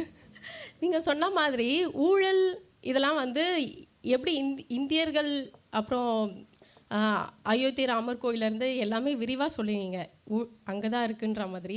பட் மனிதர்கள் இருக்கிற இடம் எல்லா இடத்துலையுமே ஊழல்ன்றது ஒன்று இருக்கும் தானே. இப்போ அதனால தான் பிரிட்டன் எடுத்துக்கிட்டால் கூட போன 10 ஆண்டுகளில் 6-7 பிரைம் மினிஸ்டர் மாறிட்டே இருக்காங்க. ஸோ நம்ம பிரச்சனையை மட்டுமே பார்த்துட்டு இருந்தால் அதுலேருந்து எப்படி ஓவர் கம் பண்ணுறது? எஸ்பெஷலி இப்போ இங்கே இருக்கிறவங்க முக்கால்வாசி பேர் பேரண்ட்ஸாக இருப்பாங்க. ஸோ அடுத்த ஜென்ரேஷனை எடுத்துகிட்டு போகிற கடமை ரெஸ்பான்சிபிலிட்டிலாம் நமக்கு இருக்குது. இங்கே நடுவில் ஒரு கேண்டில் இருந்தால் கூட, ஒருத்தருக்கு அந்த ஞானம் இருந்தால் கூட அதை அப்படியே உலகத்துக்கு எடுத்துகிட்டு போயிடலாம். அந்த கான்செப்டில் நான் ரொம்ப அனித்தரமாக இருக்கேன். ஸோ இதை ஓவர் கம் ஊழல், அதுக்கப்புறம் ஒரு ஆர்கனைசேஷன் வந்து நிறைய அதால் தனியாக இயங்க முடியாது, நிறைய பிரியும். இந்த 2த்துக்கும் வந்து தீர்வாக நீங்கள் என்ன யோசிச்சிருக்கீங்க? அதுதான் இங்கே இந்த உரையிலேயே அதுக்கான செகண்ட் பார்ட்டுங்க அதுக்கான ஆன்சராக தான் சொன்னேன். ஹவு காந்தி இதுக்கு ஒரு தீர்வை எப்படி முன் வச்சார். த ஆர்கனைசிங் யூனிஃபிகேஷன், அதாவது சின்ன பூசல்களை பேசுவது என்பது ஒரு வகையில் அழிவு என்று புரிந்து கொள்வதே முக்கியமான தீர்வு. நல்லா தானே பேசுகிறான் அப்படின்னு பேசுனா அவன் இதன் வழியாக என்ன சொல்ல வரான்? உன்னை சப்போர்ட் பண்ணுற மாதிரி இருக்குது, ஆனால் இதன் வழியாக ஒரு சண்டையை தான் மூட்டி விடுறான்னா இவன் ஒரு நெகட்டிவ் ஆள் அப்படின்னு புரிந்து கொள்வதிலே ஃபஸ்ட்டு தீர்வு இருக்குது. அதுதான் நான் முதல்ல சொன்னது. 2வது, பொது அறம் என்பது ஒரு தனிநபருடைய ஈகோவை விட அல்லது அது மாதிரி எவ்வளவோ விஷயங்களை விட பெட்டரானது என்பது தான். இப்போது ஊழல் என்பது அல்லது ஃபினான்ஷியல் அனாமலி அல்லது ஃபினான்ஷியல் விஷயங்கள் எல்லாம் உலகம் முழுக்க இருக்கும். ஆனால் ஹியூமன் பீயிங் அதுதான், செல்வம் சேர்க்கறது எல்லா இடத்துலையும் இருக்கும். பிரிட்டிஷ் எம்பையரே ஊழலில் திளைச்ச ஒரு எம்பையர் தான். ஆனால் அவன் அந்த ஊழல் என்ன பண்ணுறான்? இந்தியாவில் ஊழல் பண்ணுறான், ஆனால் அவன் தனக்குள்ளே ஊழல் பண்ணிக்கல. ஸோ ஒரு இன்ஸ்டிடியூஷன் உருவாக்கும்போது அதுக்கான எத்திக்ஸ் அண்ட் மாராலிட்டி க்ரியேட் பண்ண பற்றி நான் பேசுகிறேன். அது விசிபிள். இந்தியாவுக்கு வெளியே இருக்கக்கூடிய எந்த நாட்டையும் நீங்கள் கம்பேர் பண்ணல, அது ஒரு கண்கூடான உண்மையாக தான் இருக்கும். ஊழல் இருக்கும், ஆனால் பொது நிறுவனங்கள் ஒட்டுமொத்தமாக சீரழிகிறதுங்கிறது இந்தியாவில் இருக்குது. கீழே நாடுகளில் பெரும்பாலான நாடுகளில் இருக்குது. ஆப்பிரிக்கா அல்லது ஏஷியன் கண்ட்ரிஸ் பலதும் அப்படி தான் இருக்குது. பல மிக வளமான பல ஆப்பிரிக்க நாடுகள் வந்து பஞ்சத்திலையாக இருக்குதுன்னு கேட்டாலே கவர்மெண்ட் ஊழல் தான். இதுதான் அதுக்கான ஆன்சர். அதுக்கான வெளியே வந்து முதல்ல இதுதான் பிரச்சனைன்னு தெரிஞ்சுக்கிறது இருக்குல்ல, அதுவே பெரிய வெளியே போகிற வழி. இதான் பிரச்சனைன்னு தெரிஞ்சாலே அது வேண்டான்னு முடிவு பண்ணிடலாமே. நீங்கள் இப்போது ஒரு இன்ஸ்டிடியூஷன் அதுக்கான எத்திக்ஸோடு இருக்கும். அந்த இன்ஸ்டிடியூஷன் தான் முக்கியம். அதை கரெக்ட் பண்ணக்கூடாது, அழிக்கக்கூடாது. அந்த கான்சியஸ் இருந்தாலே இன்ஸ்டிடியூஷன் வில் பி தேர் இல்லையா? ஒரு குவாரல் என்பது டெமோக்ரஸியோ குவாரல் சம்மன் ஐடியாங்கிறதுல அது பேசிக்கலாக அழிவுத்தன்மை கொண்டது. அது உரிமை குரல் மாதிரி திமிரு அப்படி இப்படிலாம் சொன்னால் அதெல்லாம் உரிமை குரல் அல்ல. அடிப்படையில் அதில் ஒரு அழிவு இருக்குது புரிஞ்சு கொள்ளதே ஒரு பெரிய லிபரேஷன் தான். அதான் இந்த உண்மை வைக்கிறேன். நன்றி ஐயா. இன்னொன்று என்னென்னா வந்து உலகம் முழுவதும் இருக்கிற ஜென் குருமார்கள் இருக்கட்டும், எல்லா ஞானிமார்களையும் நான் போட்டுறேன், வணங்குறேன், வாழ்த்துறேன். இருந்தாலும் உங்களோட விஷ்ணுபுரம் வெப்சைட் பார்க்கும்போது சூஃபி இதை வந்து நீங்கள் முன்னெடுத்து போகிறீங்க, அந்த தியான முறை அந்த வழியை. அதுக்கு காரணம் ஏதாவது இருக்கா? இல்லை, நான் என்னுடைய தலைமொழியாக சூஃபி முறையை முன் வைக்கலை. நான் வந்து தனிப்பட்ட முறையில் நாராயணகுரு, அவருடைய மாணவர் நடராஜகுரு, அவருடைய மாணவர் நித்திய சைதன்யதி, அவருடைய மாணவன் நான். இவங்க அத்வைத வேதாந்த மரபை சார்ந்தவங்க, தூய அத்வைதிகள் என்று சொல்லலாம். அந்த மரபை சார்ந்தவன் ஒரு அத்வைதி என்ற அளவில் தான் நான் பல காணொளிகளை வெளியிட்டிருக்கிறேன். ஆனால் அத்வைதத்தை நாராயணகுரு அல்லது அதுக்கு முன்னாடியே அந்த வார்த்தையை பயன்படுத்துவாங்க. சமன்வயம்னு ஒரு வார்த்தையை பயன்படுத்துவோம். சமன்வயம்னா ஒவ்வொரு விஷயத்துக்கு இணையான முக்கியத்துவம் கொடுத்து அனைத்தையும் ஒருங்கிணைப்பது தான் சமன்வயம். அதைத்தான் நான் முழுமை அறிவுங்கிற வார்த்தையில் பயன்படுத்துகிறேன். நடராஜகுரு ஈஸ்ட் வெஸ்ட் யூனிவர்ஸ் அப்படிங்கிற வார்த்தையை பயன்படுத்தினார். சிம்பனி ஆஃப் வேல்யூஸ்ங்கிற வார்த்தையை நித்திய சேதனி பயன்படுத்தினார். நான் வந்து முழுமை அறிவு, யூனிஃபைடு விஸ்டம். இதில் எல்லா ஞானத்திற்கும் இடம் உண்டு. இது எதுக்கு எதிரானதாக இருக்காது. ஒன்று இன்னொன்று ஃபில் பண்ணக்கூடியதாக இருக்கும். ஆகவே எங்களுடைய இந்த நோக்கத்தோடு என்னுடைய ஆசிரியர் பேரில், குரு நித்யா பேரில், நான் ஈரோடு அருகே ஒரு வாஸ்ட் லேண்டு வாங்கி ஒரு கல்வி அமைப்பு உருவாக்கணும். 2022 உருவாக்கணும். உருவாக்கின நாள்லேருந்து இது வரைக்கும் எல்லா வீக்கெண்டும் வகுப்புகள் நடந்துகிட்ருக்கு. சராசரியாக 30லேருந்து 50 பேர் கலந்து கொள்வார். அதில் மேலை தத்துவம், கீழே தத்துவம், இந்திய தத்துவ முறைகள், வேதாந்தம், சூஃபி தத்துவம், கிறிஸ்தியவ தத்துவம், வெஸ்டர்ன் ஆர்ட், வெஸ்டர்ன் மியூசிக், அப்புறம் சினிமா, இது எல்லாமே சொல்லிக் கொடுப்போம். எல்லாத்துக்கும் தனித்தனி 18-19 ஆசிரியர் இருக்கிறாங்க. இப்போ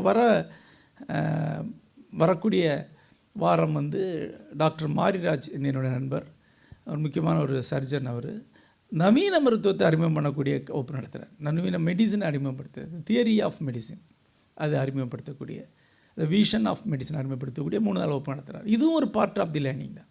இதுதான் நாங்கள் சொல்லக்கூடியது. அதாவது யூனிஃபைட் நாலேஜ், எல்லா நாலேஜுக்கு இடம் இருக்கக்கூடிய ஒரு நாலேஜ். இப்போ இந்த மேடையில் நீங்கள் பார்த்தீங்கன்னா நான் வந்து இந்தியன் ஆதர் சொல்கிற மாதிரி வெஸ்டர்ன் ஆதரை சொல்கிறேன். எனக்கு எப்படி வந்து வியாசன் முக்கியமோ அதே மாதிரி வந்து டால்ஸ்டாய் முக்கியம்தான். எந்த அளவுக்கு நித்திய சேதனை முக்கியமோ அந்த அளவுக்கு எமர்சன் முக்கியமான ஆள் தான். இதுதான் நாங்கள் முன்வைக்கக்கூடியது, யூனிஃபைடு விஸ்டம். அந்த யூனிஃபைடு விஸ்டம் சார்பில் தான் அந்த யூடியூப் காணொலிகளை வெளியிட்டிருக்கோம்.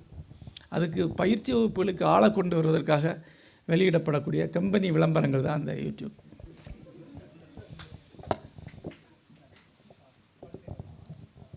டாக்டர் லதா. பேர் லதா. தேங்க்யூ. உங்களுக்கு the portal of entry into your work எனக்கு சோத்து கணக்கு ஃப்ளாட் ஃபஸ்ட் ரீடில் ரீசெண்டாக தான் ஆரம்பித்தேன். அந்த அறம் அப்படின்ற ஒரு தத்துவம் இல்லையா, தத்துவம் சொல்லலாமா, வேல்யூ, அறம்ன்ற வேல்யூ இனத்துக்கும் இன அடையாளத்துக்கும், அது ஒரு அடையாளம் தானே, மொழிக்கும் வாழ்க்கைக்கும் என்ன தொடர்பு உங்கள் பார்வையில்? முதல் விஷயம் வந்து இந்த இனம்ங்கிற வார்த்தையை ப்ரொக்ரெசிவாக பயன்படுத்தக்கூடிய ஒரே ஒரு எத்தனிக் குரூப் தான் இந்தியாவில் இருக்குது. அது தமிழர்கள் மட்டும்தான். இனங்கிறது எந்த வகையிலும் ஒரு ப்ரொக்ரெசிவான பாசிட்டிவான ஐடியாவோ லேபிளோ அல்ல. என் இனத்துக்காக பேசுகிற ஒருத்தர் சொன்னால் அவன் ரிக்ரெசிவான ஆள் தான், ப்ரொக்ரெசிவான ஆள் கிடையாது. ஏன்னா இந்த இனவாதம் என்பது ஒரு இந்தியன் ஐடியாவே கிடையாது, அது ஒரு யூரோப்பியன் ஐடியா. யூரோப்பியன் கல்ச்சரில் 16ஆம் நூற்றாண்டில் உருவாகி வந்தது தான் இந்த ரேஸ் அல்லது இனம்ங்கிற அடையாளம்.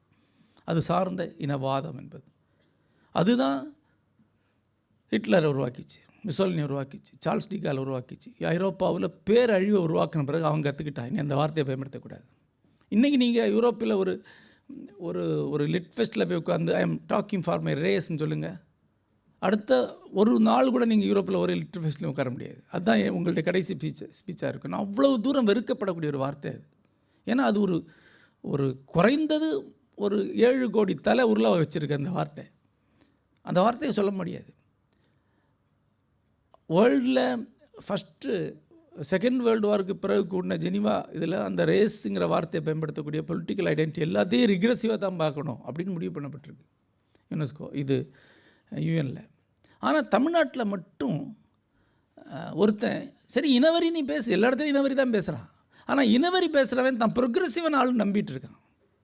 தான் முற்போக்கான ஆள் நம்பிட்டு இருக்கான். அது மாதிரி ஒரு அசட்டுத்தனம் அயோக்கியத்தனம் எதுவும் கிடையாது. இனம் என்பது ஒன்று கிடையாது. உண்மையில் இனம் என்பது ஒன்று கிடையாது. ஹியூமன் ஹிஸ்ட்ரி நீங்கள் எடுத்து பார்த்தீங்கன்னா மனித வரலாறு 10,000 இயர்ஸ் கல்ச்சரல் ஹிஸ்ட்ரி தான் இருக்குது. 10,000 இயர்ஸ் அதிகபட்சம் ஸ்ட்ரெச் பண்ண முடியும். ஆனால் மனித ரேஸுகள் ஒன்றோடொன்று கலக்க ஆரம்பித்து குறைந்தது 35,000 இயர்ஸ் ஆகுது. 35,000 இயர்ஸ் ஆகுது. ஒரு ஏழி கற்காலத்திலேயே மக்கள் ஒன்றுக்கு ஒன்று கலந்துட்டாங்க. இல்லை ஜெனட்டிக் சயின்ஸு கொஞ்சம் தெரிஞ்சாலே ஒரு ரேஸ் கூட பியூர் ரேஸ் கிடையாது. அப்படி ரேஸே கிடையாது. ஒரு எண்ணம் கூட பியூர் ரேஸ் கிடையாது.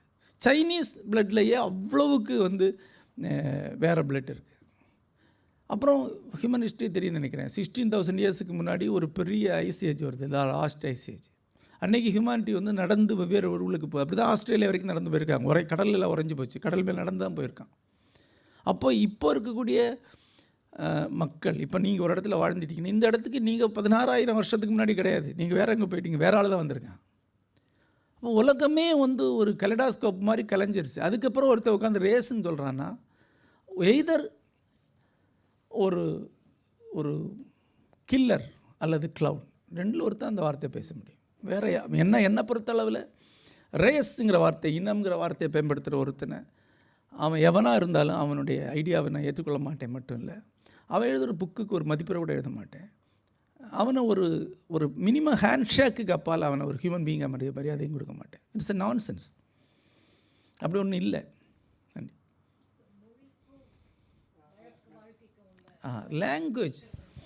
லாங்குவேஜுங்கிறது இனம் சார்ந்தது அல்ல. அப்போ லாங்குவேஜையும் இனத்தையும் ஒருத்தர் இணைக்கிறான்னாலே அதுவும் ஒரு க்ளீன் ஃபாசிஸ்ட் டெண்டன்சி தான், அது ஃபாசிஸ்ட் பிளான் தான். அது தமிழ் இனம்னு ஒருத்தர் இணைச்சான்னா அது மாதிரி ஒரு சொல்கிறது ஒரு க்ளீன் ஃபாசிசம். அது எப்படி இணைக்க முடியும்? கல்ச்சர் வேறு, இனம் வேறு. கல்ச்சர் எப்படி இனமாக முடியும்? ரேஸ் எப்படி? இங்கிலீஷ் ரேஸ்னு ஒன்று உண்டா என்ன? ஃப்ரெஞ்சு ரேஸ்னு ஒன்று உண்டா என்ன? டோட்டலி வேறு. ரேஸ் வேறு, அது ஜெனட்டிக். இப்போ லாங்குவேஜ் வரும். லாங்குவேஜ் என்பது டோட்டலாக ஒன்று. அது a set of cultural memories. ஒரு காலத்தில் ஒரு குறிப்பிட்ட நிலப்பகுதியில் வாழக்கூடிய மக்கள் திரட்டக்கூடிய கலாச்சார நினைவுகளை தான் நீங்கள் மொழின்னு சொல்கிறீங்க. அந்த கலாச்சார நினைவுகளை நீங்கள் தொடர்ந்து அதுக்குள்ளே டெவலப் பண்ணி அடுத்த கட்டத்துக்கு கொண்டு போய்ட்டுருக்கீங்க கலாச்சார நினைவு. ஆனால் அந்த கலாச்சார நினைவுகளே பியூரிட்டன் ஆட்டிடியூட் ஒன்றும் கிடையாது. ஏன்னா பியூர் கல்ச்சர் அப்படின்னு ஒரு கிடையாது. தமிழ்நாட்டுடைய கலாச்சாரத்திலேயே இந்தியா முழுக்க இருக்கக்கூடிய கலாச்சாரத்துடைய தொடர்ந்த உரையாடலில் தான் இருக்குது. கான்வர்சேஷன் வழியாக தான் எந்த கலாச்சாரம் வளர முடியும். தொடர்ந்து கான்வர்சேஷன் ரெண்டு வகையில் இருக்குது. ஒன்று ட்ரேடு வழியாக நடக்கக்கூடிய இன்டலெக்சுவல் கான்வர்சேஷன் அண்டு ஆக்குபேஷன், அதாவது படையெடுப்புகள் வழியாக கான்வர்சேஷன். அந்த கான்வர்சேஷன் வழியாக தான் அந்த கல்ச்சரல் மெமரி பெருசாகுது. ஒரு தனி வேர்டுடைய ரூட் எடுத்து பார்த்தா கூட எந்த மொழிக்கு போகணுன்னே சொல்ல முடியாது. ஆகவே ஒரு இன்ஃபீரியாரிட்டி காம்ப்ளெக்ஸில் இருந்தோ அல்லது க்ளீன் ஃபாசிஸ்ட் ஐடியா, முட்டாள்களை பயன்படுத்தி கொண்டு அதிகாரத்திற்கு வர வேண்டும் என்ற நோக்கத்தோடு சொல்லப்படக்கூடிய வார்த்தை தான் இந்த மாதிரி வார்த்தைகள்.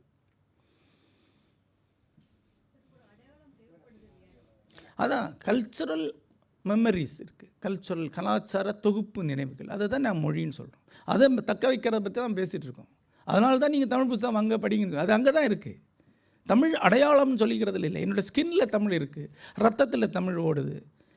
இதெல்லாம் நான்சென்ஸ். நீ தமிழ் புக்கு படிப்பியா? படிக்க மாட்டேன். ஒரு புக்கு படித்தா கிடையாது. தமிழில் ஒரு புத்தகம் படிக்க தத்தி தமிழ் பேசும். ஆனால் தமிழன் அப்படின்னு சொல்ல ஒன்றும் தகுதி இல்லை. So you inherit the cultural memories of Tamil culture, Tamil tradition. திருவள்ளூர்லேருந்து தொல்காப்பியிலேருந்து உனக்கு ஒரு கலாச்சார தொடர்ச்சியே தமிழ் மொழி கொடுக்கும் இல்லையா? அதுதான் அந்த கலாச்சார தொடர்ச்சியில் வீரமாமுனிவர் உண்டு. அவரை விட்டுட்டு தமிழ் கல்ச்சர் கிடையாது. அவர் கல்ச்சர் ராபர்ட் டி நொபிலி உண்டு. அவரெல்லாம் சேர்ந்து தான் வருது. உமர்புலவர் உண்டு, அல்லது சதகத்துல்லா அப்பா அவர்கள் உண்டு. அவர் அரபியர் பிளட்டாக இருக்கலாம். அவங்க எல்லாம் சேர்ந்தா தமிழ் கலாச்சாரம். அப்போ நீங்கள் சொன்னீங்களே நான் சூஃபிசை ஏமன் வைக்கிறேன்னா, சூஃபிசத்தை விட்டு தமிழ் கலாச்சாரம் உண்டா என்ன? தமிழ் சூஃபிசம்னே ஒன்று உண்டு, அது வேறு. அதுக்கும் இந்திய சூஃபிசத்துக்கும் பெரிய வேறுபாடு உண்டு. ஆக இந்த ஐடென்டிட்டி இருக்குல்ல, இந்த ஐடென்டிட்டியை நீங்கள் இன்ஹெரிட் பண்ணி உங்களுக்கு பிள்ளைகளை கொடுக்கணுன்னா அந்த கல்ச்சுரல் மெமரியை கொடுக்கணும். இன அடையாளத்தை இல்லை, மெமரியை, கண்டினியூட்டியை. கண்டினியூட்டி வேறு, லேபிள் வேறு. பாப்பு கேட்க போறியா? அவங்க ஒன்றா கை காட்டுறாங்க, பயந்துட்டேன்.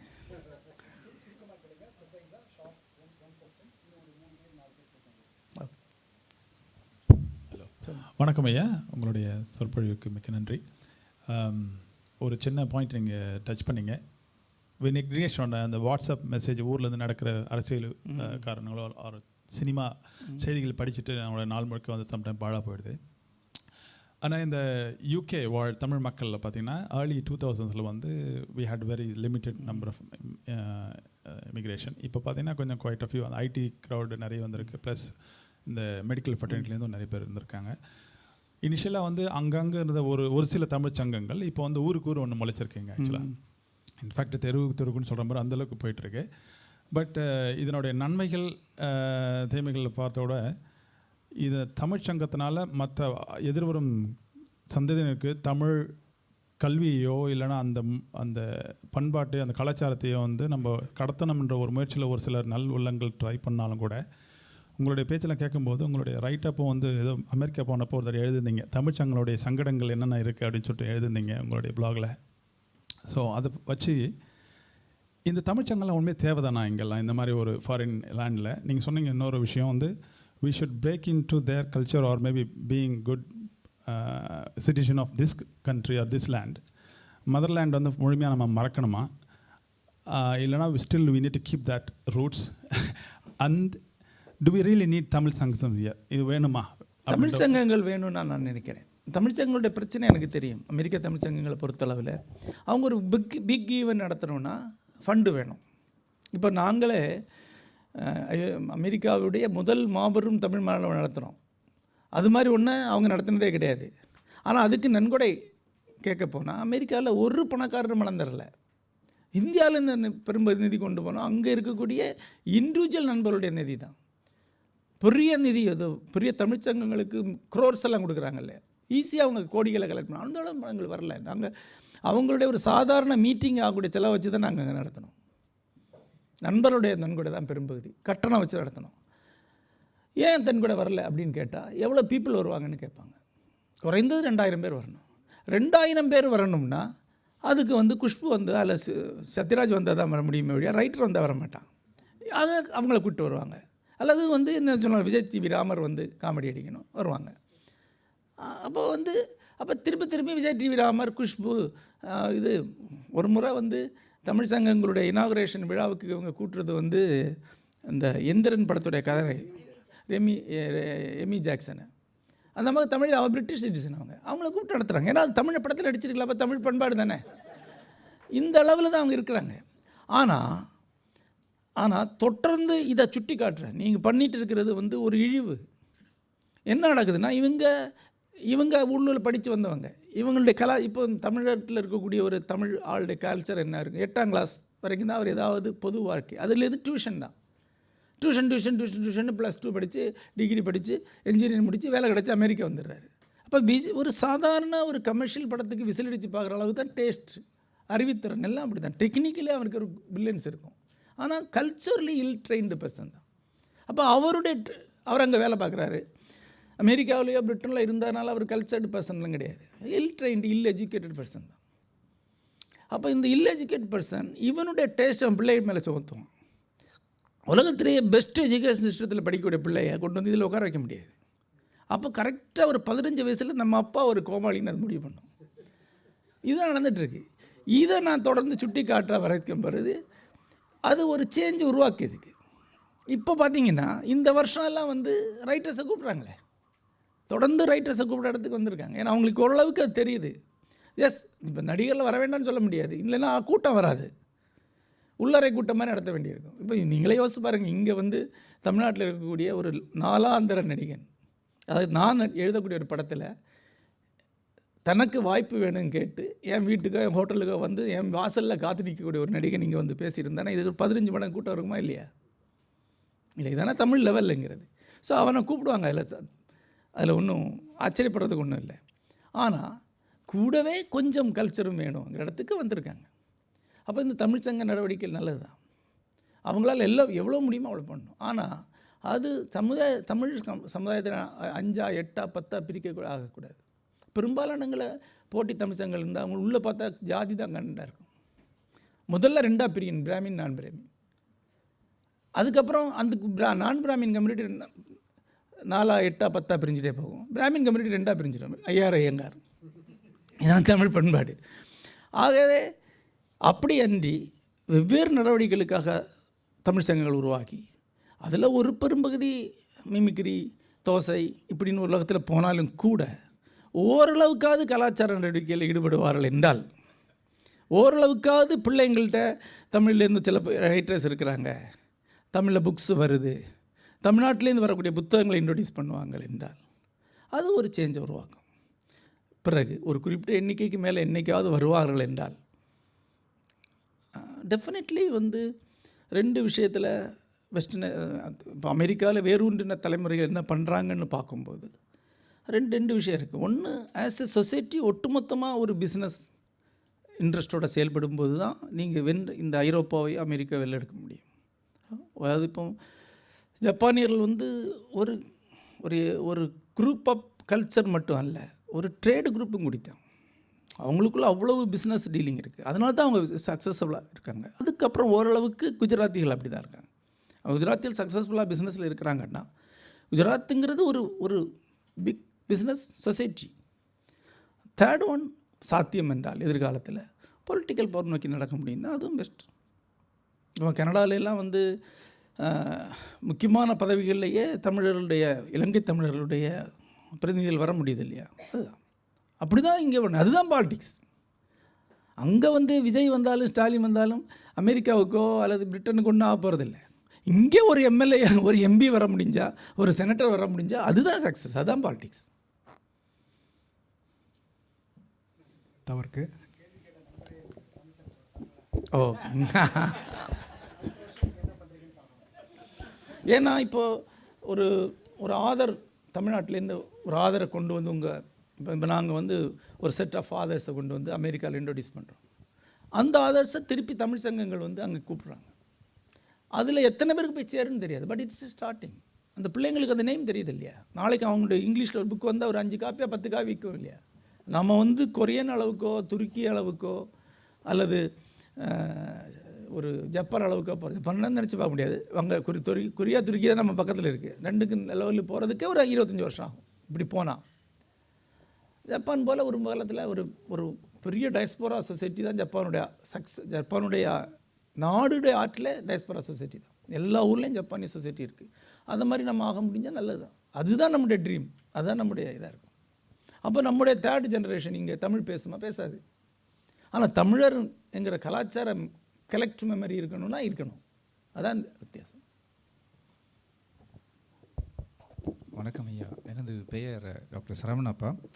இந்த கலந்துரையாடல் நிகழ்ச்சியின் மூலமாக உங்களுடைய உரையை கேட்கின்ற வாய்ப்பை ஏற்படுத்தி கொடுத்திய consulate general of India doctor Murugan Venkatachalam அவர்களுக்கும் விஷ்ணுபுரம் இலக்கிய வட்டத்திற்கும் எனது மனமார்ந்த நன்றிகள். உங்களிடத்தில் 2 கேள்விகளை கேட்க நான் ஆசைப்படுகின்றேன். உங்களுடைய வெண்முரசு என்பது is a literary masterpiece. அவ்வளோ மிகப்பெரிய ஒரு இலக்கிய படைப்பு.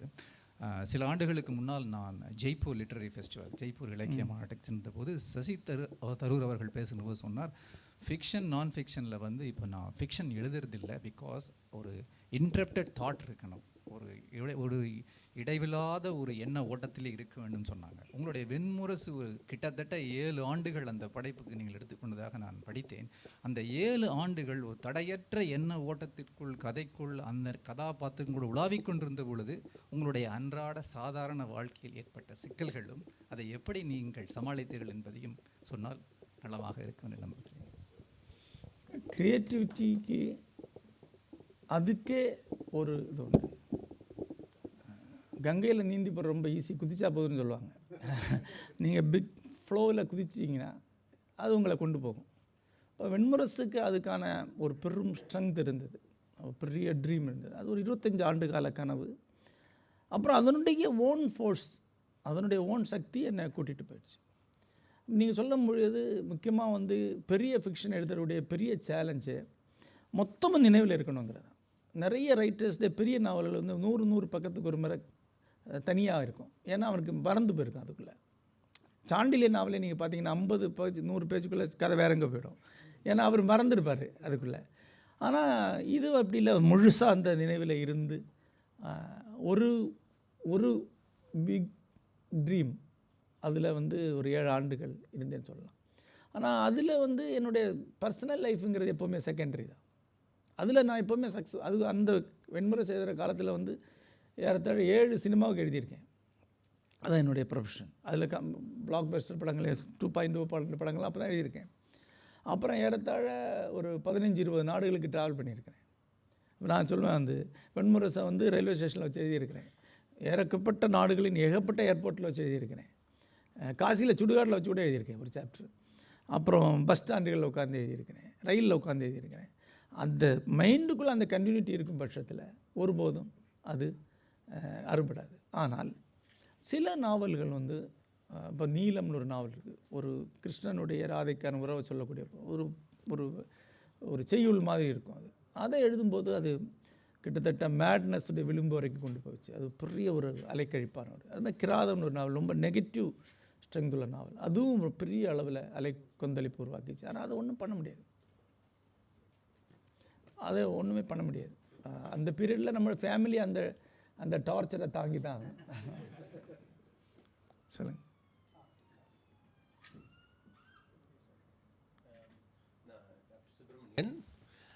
உங்களை பற்றி இன்றைக்கி ரொம்ப தெரிஞ்சுக்கிட்டேன். அருட்செல்வன் வந்து எங்கள் பேட்சில் வந்து உங்களை பற்றி ரொம்ப தடவை போடுவார். அப்பப்போ ஏதாவது ஒரு யூடியூப் பார்ப்பேன். Today I'm got very impressed, I'm really impressed. ஒரு ஜோக் உண்டு, உங்களை பற்றி நிறைய கேள்விப்பட்டிருக்கேன் அப்படின்னா அதில் ஒன்று கூட நீங்கள் நிரூபிக்க முடியாது அப்படின்னா நீங்கள் சொல்லுங்கள். நான் எப்படி இந்த தமிழ் விக்கி பற்றி ஒரு 4 நாளைக்கு முன்னாடியிலேருந்து படிச்சிருக்கேன். நான் எனக்கு வந்து ஒரு ஐ வாண்ட் அ கைடன்ஸ். எப்போவுமே வந்து மகாபாரதம், ராமாயணம், பகவத்கீதா அப்படின்னு பார்த்தோம் அப்படின்னா I get hundreds of information. என்னோடய ப்ரொஃபஸர் ஒரு கொஞ்ச நாளைக்கு முன்னாடி சொன்னார், வேதாவில் வந்து there are lot of information for medical. நான் படிக்கிறது என்னோடய மெடிக்கல் சம்மந்தமாக தான் படிப்பேன் இல்லையா, இந்த புராணம் அதெல்லாம் வந்து படிக்கிறது கிடையாது. That's my fact. But I read lot about why disease is happening அப்படின்ட்டு. இப்போ பார்த்தீங்க அப்படின்னா கொஞ்ச நாளாக வந்து இந்த ஆட்டிசம், ADHD அப்படிங்கிறது வந்து ஒரு 15 வருஷமாக வந்து கூட போயிட்டுருக்கு. I was looking for an evidence in the Vedas. வேதாவில் இந்த மாதிரி ஏதாவது போட்டிருக்கா அப்படின்னு. when I look at Vedas in Google I get something. ஆனால் ஒரு பக்கம் படிக்கிறதுக்குள்ளார either I get disappointed or அதுக்கு மேலே படிக்க முடியல. What is your advice to read about Vedas?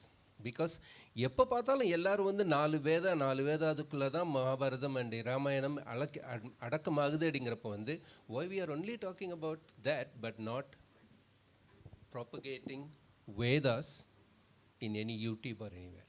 Can you guide me? இதுக்கு தான் தொடர்ந்து தத்துவ வகுப்புகள் நடத்தி வருகிறோம். அது விரிவான வகுப்புகளாக தான் அதை நடத்துகிறோம். சுருக்கமாக உங்கள் கேள்விக்கான பதில், வேதம் என்பது அதில் என்னென்ன இல்லை அப்படின்னு சொல்கிறேன். 1, நேரடியான தத்துவ விவாதங்கள் 4 வேதங்கள்லேயும் கிடையாது.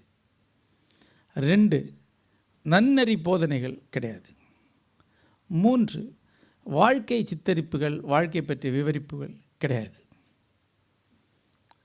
4, நேரடியான அரசியல் செய்திகளோ அல்லது அது போன்ற கருத்துக்களோ சமூக கருத்துக்களோ கிடையாது. அப்போ அதுக்கு அதில் என்ன இருக்குது அப்படின்னா, 4 வேதங்களுமே தொன்மையான பிரார்த்தனை பாடல்கள் மட்டும்தான். தொன்மையான தோத்திர பிரார்த்தனை பாடல், வெவ்வேறு வேத கடவுள்களுக்கு படையல்கள் செய்யும்போது, தீயில வேள்வியில் செய்யும்போது ஓத வேண்டிய பாடல்கள் மட்டும்தான் அதில் இருக்குது, வேறு எதுவும் அதில் கிடையாது. ஆகவே இன்றைக்கு அதை இன்னொருத்தர் படித்து பார்த்தா, தொடர்ந்து இந்திரனே எனக்கு இதை கொடு, சூரியனே நான் இதை கொடுக்குறேன், நீ எனக்கு இதை கொடு, இப்படி தான் இருக்கும். இதுதான் வேதம். ஆனால் ஏன் அது முக்கியம் அப்படின்னு நினைக்கிறாங்கன்னா 2-3 காரணங்களுக்காக. ஏறத்தாழ உலகத்தில் வேதங்களை விட தொன்மையான நூல்கள் இருக்குது. நம்ம வேத வகுப்புகளில் படிப்பீங்க. அதாவது எகிப்திய நூல்கள், எகிப்திய book of the caves, book of டெப்ட், அந்த மாதிரியான புத்தகங்களை வேதங்களை விட குறைந்த 1000 வருஷம் தொன்மையானவை. அதுபோன்று பாபிலோனிய நூல்கள் கொஞ்சம் பழசு நூல்கள் இருக்குது. அது மாதிரி இது செமிட்டிக் நூல்கள், தொன்மையான நூல்கள் இருக்குது. அவையும் காலம். ஆனால் அந்த நூல்கள் எல்லாமே கிடைக்குது. அதில் எகிப்திய நூல்கள் எல்லாம் படிக்கவும் முடியுது. ஆனால் காதால் கேட்க முடியாது. ஏன்னா அது எப்படி, அந்த மொழிகள் இன்றைக்கு இல்லை. ஆனால் இந்த மொழி இன்றைக்கும் இருக்குது. இன்றைக்கும் அது எப்படி சொல்லிச்சு அப்படியே இன்றைக்கி கேட்க முடியும். ஏன்னா அது அந்த சாண்டிங் டோன் மாறவே இல்லை. அப்போ 5000 ஆண்டுகளாக ஒரு சவுண்டை கேட்க முடியுங்கிறது ரொம்ப முக்கியமானது. அதுதான் முதல் விஷயம். ரெண்டாவதாக, மற்ற வேதங்களை விட கிட்டத்தட்ட வெல் ப்ரிசர்வ்டாக இது கிடைக்குது. இதில் வேதங்களுடைய முதல் பாடலில் இருந்து, ரிக்வேதத்துடைய முதல் பாடலில் இருந்து 400வது பாடல் வரைக்கும் பார்த்துக்கிட்டிங்கன்னா அதுக்கடையில் 2000 இயர்ஸ் இருக்கும். முதல் பாடல்லேருந்து 100 பாடல் 2000 வருஷம் வரலாறு இருக்கும். அவ்வளோ காலகட்டத்துலேயும் தொகுத்துருக்காங்க. அதாவது நான் சொல்லுவேன், ஒரு பாட்டு கபிலர் பாட்டு, இந்த பக்கம் வந்து இன்றைக்கி இருக்கிற வைரமுத்து பாட்டை வச்சு எடுத்தால் எப்படி புக் இருக்குது, அப்படி தான் இருக்காது. அவ்வளோ லாங்குவேஜ் டிஃப்ரென்ஸ் இருக்குது. இந்த கிராஃபில் மனித சிந்தனை எப்படி எமர்ஜ் ஆகி வந்திருக்குன்னு பார்க்க முடியும். ஹியூமன் தாட் வந்து எப்படி எப்படி எப்படி என்னென்ன படிது. அப்போ முதல்ல வெறும் பிரார்த்தனையாக இருக்குது. அப்படியே வளர்ந்து வளர்ந்து வளர்ந்து கடைசியில் பிரம்மங்கிற அந்த மேஜர் ஃபிலாசபிக் ஐடியா போகுது. மனித குலத்தில் அப்ட்ராக்டான, ஆம்னிபொட்டண்டான, ஃபிலசபிக்கலான ஒரு கடவுள் உருவகம் ஃபஸ்ட்டில் வருது வேதங்களில் தான் வருது. ரிக்வேதத்துக்கு கடைசியில் வரக்கூடிய நாசதீய சூக்தம் என்ற சூக்தத்தில் தான் இந்த அப்ட்ராக்டான கடவுள் உரை வருது. That's why mostly western scholars எல்லாமே மனிதகுலம் எழுதுறதுலேயே பெஸ்ட் லைனுங்கிறது அந்த நாசதீய சூக்தம் தான் சொல்லுவாங்க. வால்டேர் எல்லாருமே சொல்லியிருக்காங்க, எமர்சன் வரைக்கும் சொல்லியிருக்காங்க, ஷோப்பனவர் எல்லாமே சொல்லியிருக்காங்க. ஏன்னா அது ஒரு மாபெரும் தரிசனம். அது இந்த இடத்துக்கு வந்து சேர்ந்துருக்கான். அந்த ட்ராக் அதில் பார்க்க முடியும். இன்னொன்று, அவன் வந்து அந்த ப்ரேயர் பாடலில் வச்சுக்கிட்டு சோஷியாலஜிக்கல் ரிசர்ச் நீங்கள் பண்ண முடியும், அல்லது மெடிக்கல் ரிசர்ச்சை பண்ண முடியும். அஸ்வினி தேவர்கள் இருக்காங்க, மருத்துவ குணத்துக்கான தேவதைகள். அவங்க அஸ்வினி தேவர்களை பற்றின போர்ஷன்லேருந்து மருந்து சார்ந்த சில ஊகங்களை அடிக்க முடியும். ஆனால் டேட்டா ஒருபோதும் கிடைக்காது. மருத்துவம் சார்ந்த ஐடியாஸ் ஒருபோதும் கிடைக்கும். பழைய மக்கள் மருத்துவம் சார்ந்த எந்த வகையான விஷன் கொண்டிருந்தார்கள் என்று நீங்கள் படிக்க முடியும். ஆனால் இன்றைய மருத்துவ ஆராய்ச்சிக்கான அடிப்படையில் அங்கே இருக்குதுன்னு சொல்கிறதுக்கு பின்னால் இருக்கிறது வேதங்களை பற்றி தெரியாமல், ஆனால் அதே டைமில் அது ஒரு ஜாதி அடையாளமாக எடுத்துக்கிட்டு உலகத்துக்கே ஏன் ஜாதி எல்லாத்தையும் கொடுத்துட்டு சொல்கிறதுக்கான ஒரு மனச்சிக்கல் தான். அது ஒரு தாழ்வுணர்ச்சி தான். அது இந்தியர்களுக்கு ரொம்ப உண்டு. பிராமணர்கள் வேதங்களை தங்களுக்கு கிளைம் பண்ணிவிட்டு நாங்கள் தான் எல்லாத்தையும் எல்லாமே வேதத்தில் இருக்குன்னு, அப்படிலாம் ஒன்றும் வேதத்தில் இல்லை. அப்புறம் வேதங்கள் பிராமணர்களுக்குரியதும் கிடையாது. வேதங்களை ஓதுனவங்க தான் அவங்க, எழுதினவங்க அவங்க கிடையாது, பிராமணர்கள் கிடையாது. நான் பிராமின்ஸ் பெரும்பகுதியாக சத்திரியர்கள் அவங்க தான் எழுதியிருக்கிறார். வேதங்களுக்கு பிறகு நீண்ட காலத்துக்கு பிறகு தான் மகாபாரத ராமாயணம் வருது. அதில் பொலிட்டிக்கல், சோஷியாலஜிக்கல், ஃபிலசபிக்கல் டிஸ்கோர்ஸஸ், டேட்டாஸ் வந்து குமிஞ்சு கிடக்கு. அதுவும் வந்து டைரக்டாக ஹிஸ்ட்ரி அண்ட் என்சைக்ளோபீடியா. குறிப்பாக மகாபாரதம் என்பது என்சைக்ளோபீடியா அண்ட் ஹிஸ்ட்ரி தான். ஸோ அதுதான் ஆராய்ச்சி பண்ணுறதுக்கோ ரீநரேட் பண்ணுறதுக்கோ உலகம் முழுக்க கொண்டு போகிறதுக்கோ உகந்தது. அதனால தான் அதை பற்றி பேசுகிறாங்க. ஏன்னா அதில் நேரடியாக ஹிஸ்ட்ரி இருக்குது. எப்படி குட்டி நாடுகள் உருவாகுது, எப்படி பெரிய நாடுகள் அதை வெல்லுது, பெரிய நாட்டுக்கு குட்டி நாட்டுக்கான வேறுபாடு. இப்போ மகாபாரதம் எடுத்து பாருங்கள். கங்கை கரையை ஒட்டி வரக்கூடிய நாடுகள் தான் பழைய நாடுகள், கடலை ஒட்டி வரக்கூடிய நாடுகள் புதிய நாடுகள். புதிய நாட்டுக்கும் பழைய நாட்டுக்குமான சண்டை தான் மகாபாரதம். இது ஒரு இன்டர்பிரிட்டேஷன் தானே. கலிங்கம் எல்லாம் புதிய நாடு, கலிங்கம் துவாரகை எல்லாம் புதிய நாடு, கங்கை கரையில் இருக்கிற நாடு குட்டியூர் நாடு பழைய நாடு. ஸோ இந்த மாதிரி பொலிட்டிக்கலெல்லாம் படிக்கிற நிறைய ஸ்கோப் இருக்குது. ஆகவே தான் மகாபாரதம் ராமாயணம் அதிகம். அதுலேயும் குறிப்பாக மகாபாரதம் மிக அதிகமாக ஆராய்ச்சி பண்ணுறதுக்கான அவ்வளோ இருக்குது. அப்புறம் நீதி நூல்களே ஏறத்தாழ 60க்கும் மேற்பட்ட நீதி நூல்கள் மகாபாரதத்துக்குள்ளே இருக்குது. டைரக்டாக போய்ட்ரின்னு சொல்லக்கூடிய கவிதை நூல்களே 50-60 இருக்குது. வரலாற்று நூல்களே இருக்குது. இதெல்லாம் ஒரு பெரிய பைபிள் என்பது ஒரு புத்தகம், ஒரு அந்தாலஜி தானே. அதே மாதிரி இதுவும் ஒரு அந்தாலஜி தான். நிறைய விஷயங்கள் உள்ள அடங்குங்க. அதனால் அதை பற்றி நிறைய பேசுகிறாங்க. ஆனால் வேதம் என்பது தொல்மையான நூல், பழமையான நூல், மனித குலத்துடைய தொடக்க காலத்தில் உருவாகி வந்த நூல். அதனால் அது முக்கியம். இன்னொன்று, இந்தியா முழுக்கவே இப்போது கடந்த 50 ஆண்டுகளாக கற்காலத்தை சேர்ந்த ஒரு 20,000-50,000 ஆண்டுகளுக்கு சேர்ந்த நிறைய மனிதர்களுடைய ஓவியங்கள், கல் செதுக்கள்லாம் கிடைக்குது. இது என்னவா இருந்தது என்று நம்மால் புரிஞ்சிக்க முடியாது. ஏன்னா அந்த மனிதன் நமக்கு தெரியாது. ஆனால் அதை புரிஞ்சுக்கிறதுக்கான ஒரு கனெக்டிவிட்டி வேதங்களில் தான் இருக்குது. ஆகவே அது முக்கியமானது. அவ்வளோதான். அது மற்றபடி வேதத்தில் எல்லாம் இருக்குது. வேத கணிதம், வேத மருத்துவம், வேத ஃபிசிக்ஸு, வேத கெமிஸ்ட்ரி நிறைய சொல்லிட்டே இருக்காங்க. அப்படிலாம் ஒன்றும் வேதங்களில் கிடையாது. அதெல்லாம் ஒரு வகையான க்ளவுனிஷ்னஸ் தான். இது என்ன ஆகுதுன்னா, இந்த மாதிரி கோமாளிகள் வந்து இந்த மாதிரி உலக அரங்கில் போய் உளறி அதுக்கு இருக்கக்கூடிய உண்மையான வேல்யூ இல்லாமல் பண்ணி விட்டுருவாங்க. ஓகே ஜெய், லாஸ்ட் கேள்வி, இறுதி கேள்வி, சுருக்கமாக நேரடியாக கேளுங்க. ஐயா, நீங்கள் உங்கள் உரையில் முதல்ல நிறுவனங்களை பற்றி சொன்னீங்க. அது எவ்வளோ அதிக தாக்கமாக இருக்குது ஐரோப்பிய நாடுகள்லையும் அமெரிக்காலையும் சொன்னீங்க. ஆங்கிலேயர் ஆதிக்கத்தில் இந்தியா இருக்கும்போது நம்ம அவங்கக்கிட்ட இருந்து கற்றுக்கலையா, இல்லை அவங்க நமக்கு சொல்லிக் கொடுக்கலையா? What is the distortion of the colonialism through Indian history? அவங்கக்கிட்ட இருந்து நாம் கற்றுக்கிட்டோம். காங்கிரஸ்ங்கிற வார்த்தையே கிறிஸ்டின் வார்த்தை தானே, காங்கிரகேஷன்ல வந்த வார்த்தை. ஸோ அந்த அமைப்பு, ஒரு அரசியல் அமைப்பை நம்ம உருவாக்கிக்கிட்டது அவங்கள்ட்ட தான். நம்முடைய மொத்த ஜனநாயக அமைப்பு அங்கே உருவாகும். நம்ம நிர்வாக அமைப்பில் முழுக்க அங்கே தான், நம்ம டேக்ஸ் கலெக்ஷன் மெதடாலஜி முழுக்க அங்கே தான் உருவாக்கணும். ஏன் நம்ம மாடர்ன் ஹிஸ்ட்ரியே அவங்கள்ட்ட தான் கற்றுக்கிட்டோம். நவீன வரலாற்று எழுத்து முறை எல்லாமே அவங்கள்ட்ட கற்றுக்கிட்டோம். அப்போ அவங்க கல்வியிலேருந்து நம்ம ஏகப்பட்ட விஷயங்கள் கற்றுக்கிட்டு இருக்கோம், நீங்கள் சொல்லக்கூடிய விஷயங்களை. ஆனால் இன்னும் கற்றுக்கொள்வது நிறைய இருந்தது, அது நம்ம மொழியாக கற்றுக்கொள்ளலை. ஆமாம், நிறுவனங்களே அவங்க இப்போ விவேகானந்தர் வந்து அமெரிக்கா வந்து பார்த்தா ராமகிருஷ்ண மடங்கிற அமைப்பை உருவாக்குறார். அது எவ்வளோ பெரிய நிறுவனமாக இன்றைக்கி இருக்குது. அது மாதிரி காங்கிரஸும் வெள்ளைக்காரங்களை பார்த்து உருவாக்கப்பட்டது தான். அதான் அந்த நிறுவனங்களை நான் சுமையாக சொல்லலை. ஆமாம், அதை நாம் அது எப்படி நடத்தணுமோ அப்படி கொண்டு போகலைன்னு சொல்ல வரேன். ஒரு குறிப்பிட்ட காலத்துக்கு பிறகு அது ஃபெயில் ஆகுது இல்லை, அதை பற்றி சொல்ல வரேன். அந்த மனநிலை, அந்த நிறுவனங்களை வளர்த்து வலுவாக்காமல் அதை பலவீனப்படுத்தக்கூடிய மனநிலை இருக்கு, அதை தான் சுமைன்னு சொன்னேன். அவ்வளோதானா? சரி சார், ஏதோ ஒன்று இன்னொரு கேள்வி கேட்டீங்க, அது மாதிரி கேளுங்க. முடிச்சிடுவோம், டைம் ஆச்சு இல்லை? சரி கேளுங்க, கேட்க.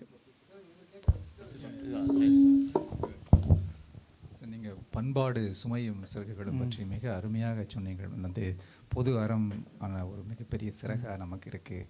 அதே வந்து சில மொழிகள் நமக்கு சரியில்லை அப்படின்ற மாதிரியெல்லாம். சிறகுகள் அப்படின்னால எனக்கு உண்மையிலேயே ஞாபகத்துக்கு வர்றது வந்து, நான் மனமாற வணங்கும் மதிப்பிற்குரிய பெருமதிப்பிற்குரிய இந்திய குடியரசு நாட்டின் முன்னாள் குடியரசுத் தலைவர் அப்துல்ஜி அவர்களின் wings of fire, Agni Siragugal தான். அப்படி எவ்வளோ மிகச்சிறந்த சிறகுகளை நமது பண்பாடு நமக்கு தந்திருக்கிறது. ஸோ நம்ம அந்த சுமைகளையெல்லாம் இறக்கி வச்சுட்டு நம்மளுடைய சிறந்த சிறகுகளை நம்ம அடுத்த தலைமுறைக்கு எடுத்து செல்ல வேண்டியதில் இலக்கியவாதிகளுக்கும் இலக்கியத்திற்குமான பங்கும் பொறுப்பும் என்னவென்று நீங்கள் கருதுகிறீர்கள்? அது இலக்கியவாதிகளுக்கு பொறுப்பு இருக்குது, அதை நிறைவேற்றம் செய்கிறாங்க. ஆனால் ஜனங்கள் இலக்கியம் படிக்கலைன்னா என்ன பண்ண முடியும்? இது இந்தியாவுடைய இன்றைய நிலைமை என்னவென்றால், நாம் இப்போ 2 பெரும் பஞ்சங்களால் அடிபட்டு ஒரு பெரிய ஆதிக்கத்தால் அடிமைப்பட்டு கிடந்த நாடு. ஆகவே நம்முடைய மூதாதையர் மனநிலை என்பது சர்வைவலை கற்றுக் கொடுக்கறது தான். உயிரோடு இருக்க நம்ம இந்தியன்ஸ் ஆர் கிரேட் சர்வைவர்ஸ். எந்த இடத்துலையும் நம்ம உயிரோடு வாழ்ந்துடுவோம். நம்ம காளான்களை போல் அழிய மாட்டோம். அந்த சர்வைவலுக்கு அப்பால் திங்கிங், லிவிங் என்ற 2 இந்தியர்களுக்கு கிடையாது. அதாவது மகிழ்ச்சியாக வாழறதுக்கு ஏதாவது முயற்சி எடுக்கக்கூடிய ஒரு இந்தியனை நீங்கள் பார்க்கவே முடியாது. உயிரோடு தான் இருப்பான், வேலை பார்ப்பான், குடும்பத்தை வருவான், சாப்பிடுவான், சினிமா பார்ப்பான், தூங்கிடுவான். இன்னும் உனக்கு என்ன ஹாப்பினஸ்ன்னு கேட்டால், ஹாப்பினஸ் அது வேலைக்கு போகிறது தான் அப்படிமா. ஒரு வெள்ளைக்காரன் வந்து அவனுக்கு ஹாப்பியான ஒரு விஷயம் பண்ணுறான், அவன் ட்ராவல் பண்ணுறான், எங்கேயோ ஒரு நாட்டுக்கு போகிறான், ஒரு ஹாலிடேக்கு போய் ஆப்பிரிக்காவில் போய் ஒரு மாதம் தங்கியிருக்கான், ஏதோ ஒன்று பண்ணுறாங்க. அந்த மாதிரி ஹாப்பினஸ் நமக்கு தெரியாது. 2வது திங்கிங், சுயமாக திங்க் பண்ண தெரியாது. நீங்கள் சொன்னீங்கல்ல அப்துல் கலாம், நம்ம உருவாக்குனதுலேயே ஓரளவுக்கு க்ளோரியஸ் ஃபியூச்சருங்கிறது அப்துல் கலாம். ஆனால் அவருக்கு உலக சயின்ஸில் ஒரு இடமும் கிடையாது. அவர் சயின்டிஸ்டே கிடையாது. சயின்டிஸ்ட் எந்த அளவில் உலகத்தில் சொல்கிறோமோ அந்த இடத்துல கிடையாது. உலகத்திலே அதிகமான பேர் அறிவியல் படிக்கக்கூடிய 2வது பெரிய நாடு இந்தியா. ஆனால் உலக அறிவியல் மேப்பில் இந்தியாவுக்கு ஒரு இடமும் கிடையாது. நம்ம ஒர்க்கர்ஸ் தான் உருவாக்க முடியும், நிர்வாகிகளை தான் உருவாக்க முடியும். அப்போ திங்கர்ஸ் ஏன் உருவாகி வரல? அதுதான் நம்ம யோசிக்கணும். அதுதான் நான் திருப்பி சொல்கிறேன். நன்றி. Thank you sir, thank you. Please have a seat. And I'm sure this has ignited a spark in all of us this evening. So please continue engaging with our Literary Circle activities to keep the conversation going. And I would like to invite Deepa to give our vote of thanks.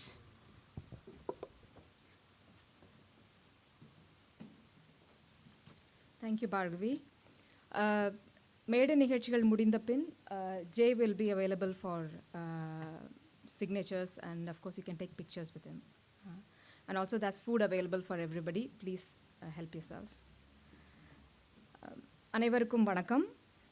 இந்திய இலக்கியத்தின் சமகால ஆளுமைகளில் ஒரு தலைமுறையில் ஒருமுறை மட்டுமே தோன்றும் படைப்பாளி என்று சொல்லத்தக்க திரு டாக்டர் ஜெயமோகன் அவர்களுக்கு இந்த நிகழ்வில் ஆழமும் செறிவும் மிக்க உரையை வழங்கியதற்கும் வாசகர்களின் கேள்விகளுக்கு பொறுமையுடனும் பெருந்தன்மையுடனும் விரிவான பதில்களை அளித்ததற்கும் விஷ்ணுபுரம் இலக்கிய வட்டம் பிரித்தானியா சார்பில் எங்கள் முதன்மையான நன்றியை தெரிவித்துக் கொள்கிறோம்.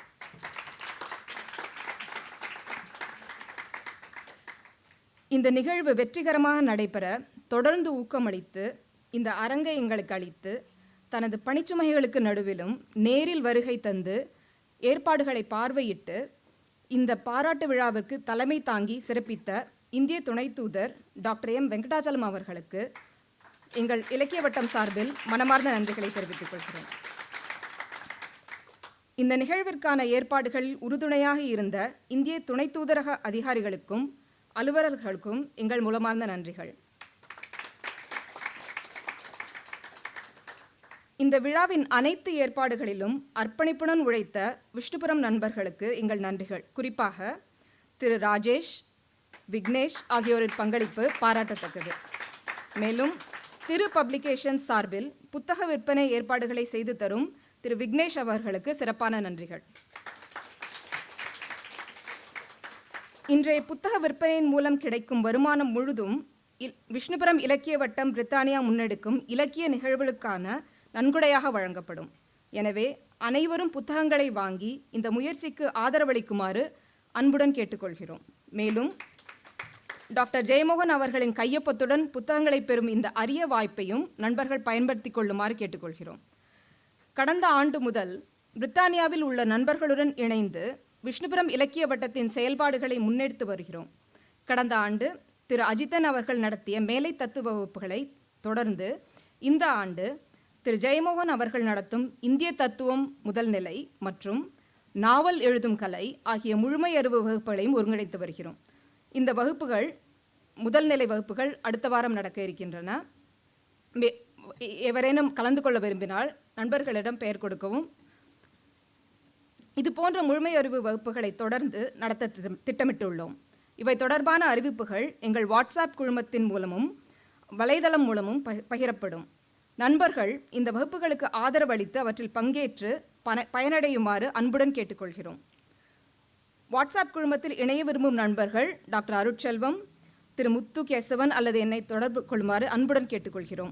இந்த நிகழ்ச்சியை நேர்த்தியாகவும் இனிமையாகவும் தொகுத்து வழங்கிய டாக்டர் பார்கவி அவர்களுக்கு நன்றிகள். விஷ்ணுபுரம் இலக்கிய வட்டம் பிரித்தானியாவின் நண்பர் திரு டாக்டர் அருட்செல்வம் அவர்களின் வழிகாட்டுதலும் அயராத அர்ப்பணிப்பும் இந்த விழாவின் வெற்றிக்கு அடித்தளமாக அமைந்துள்ளன. மிகுந்த வேலை சுமைகளுக்கு மத்தியிலும் அவர் காட்டிய உற்சாகமும் ஈடுபாடும் எங்கள் அனைவரிடமும் தொற்றிக்கொண்டது எங்களை ஊக்குவித்தது. அதற்காக அவர்களுக்கு எங்கள் மனமார்ந்த நன்றியை தெரிவித்துக் கொள்கிறோம். இறுதியாக இந்த நிகழ்விற்காக பதிவு செய்து தேவையான தகவல்களை வழங்கி தொலைதூரத்திலிருந்து பயணம் செய்து இங்கு நேரில் வந்து சிறப்பித்துள்ள அனைத்து நண்பர்களுக்கும் எங்கள் விஷ்ணுபுரம் இலக்கிய வட்டம் சார்பில் இந்த இதயங்கனிந்த நன்றிகளை தெரிவித்துக் கொள்கிறோம். வணக்கம்.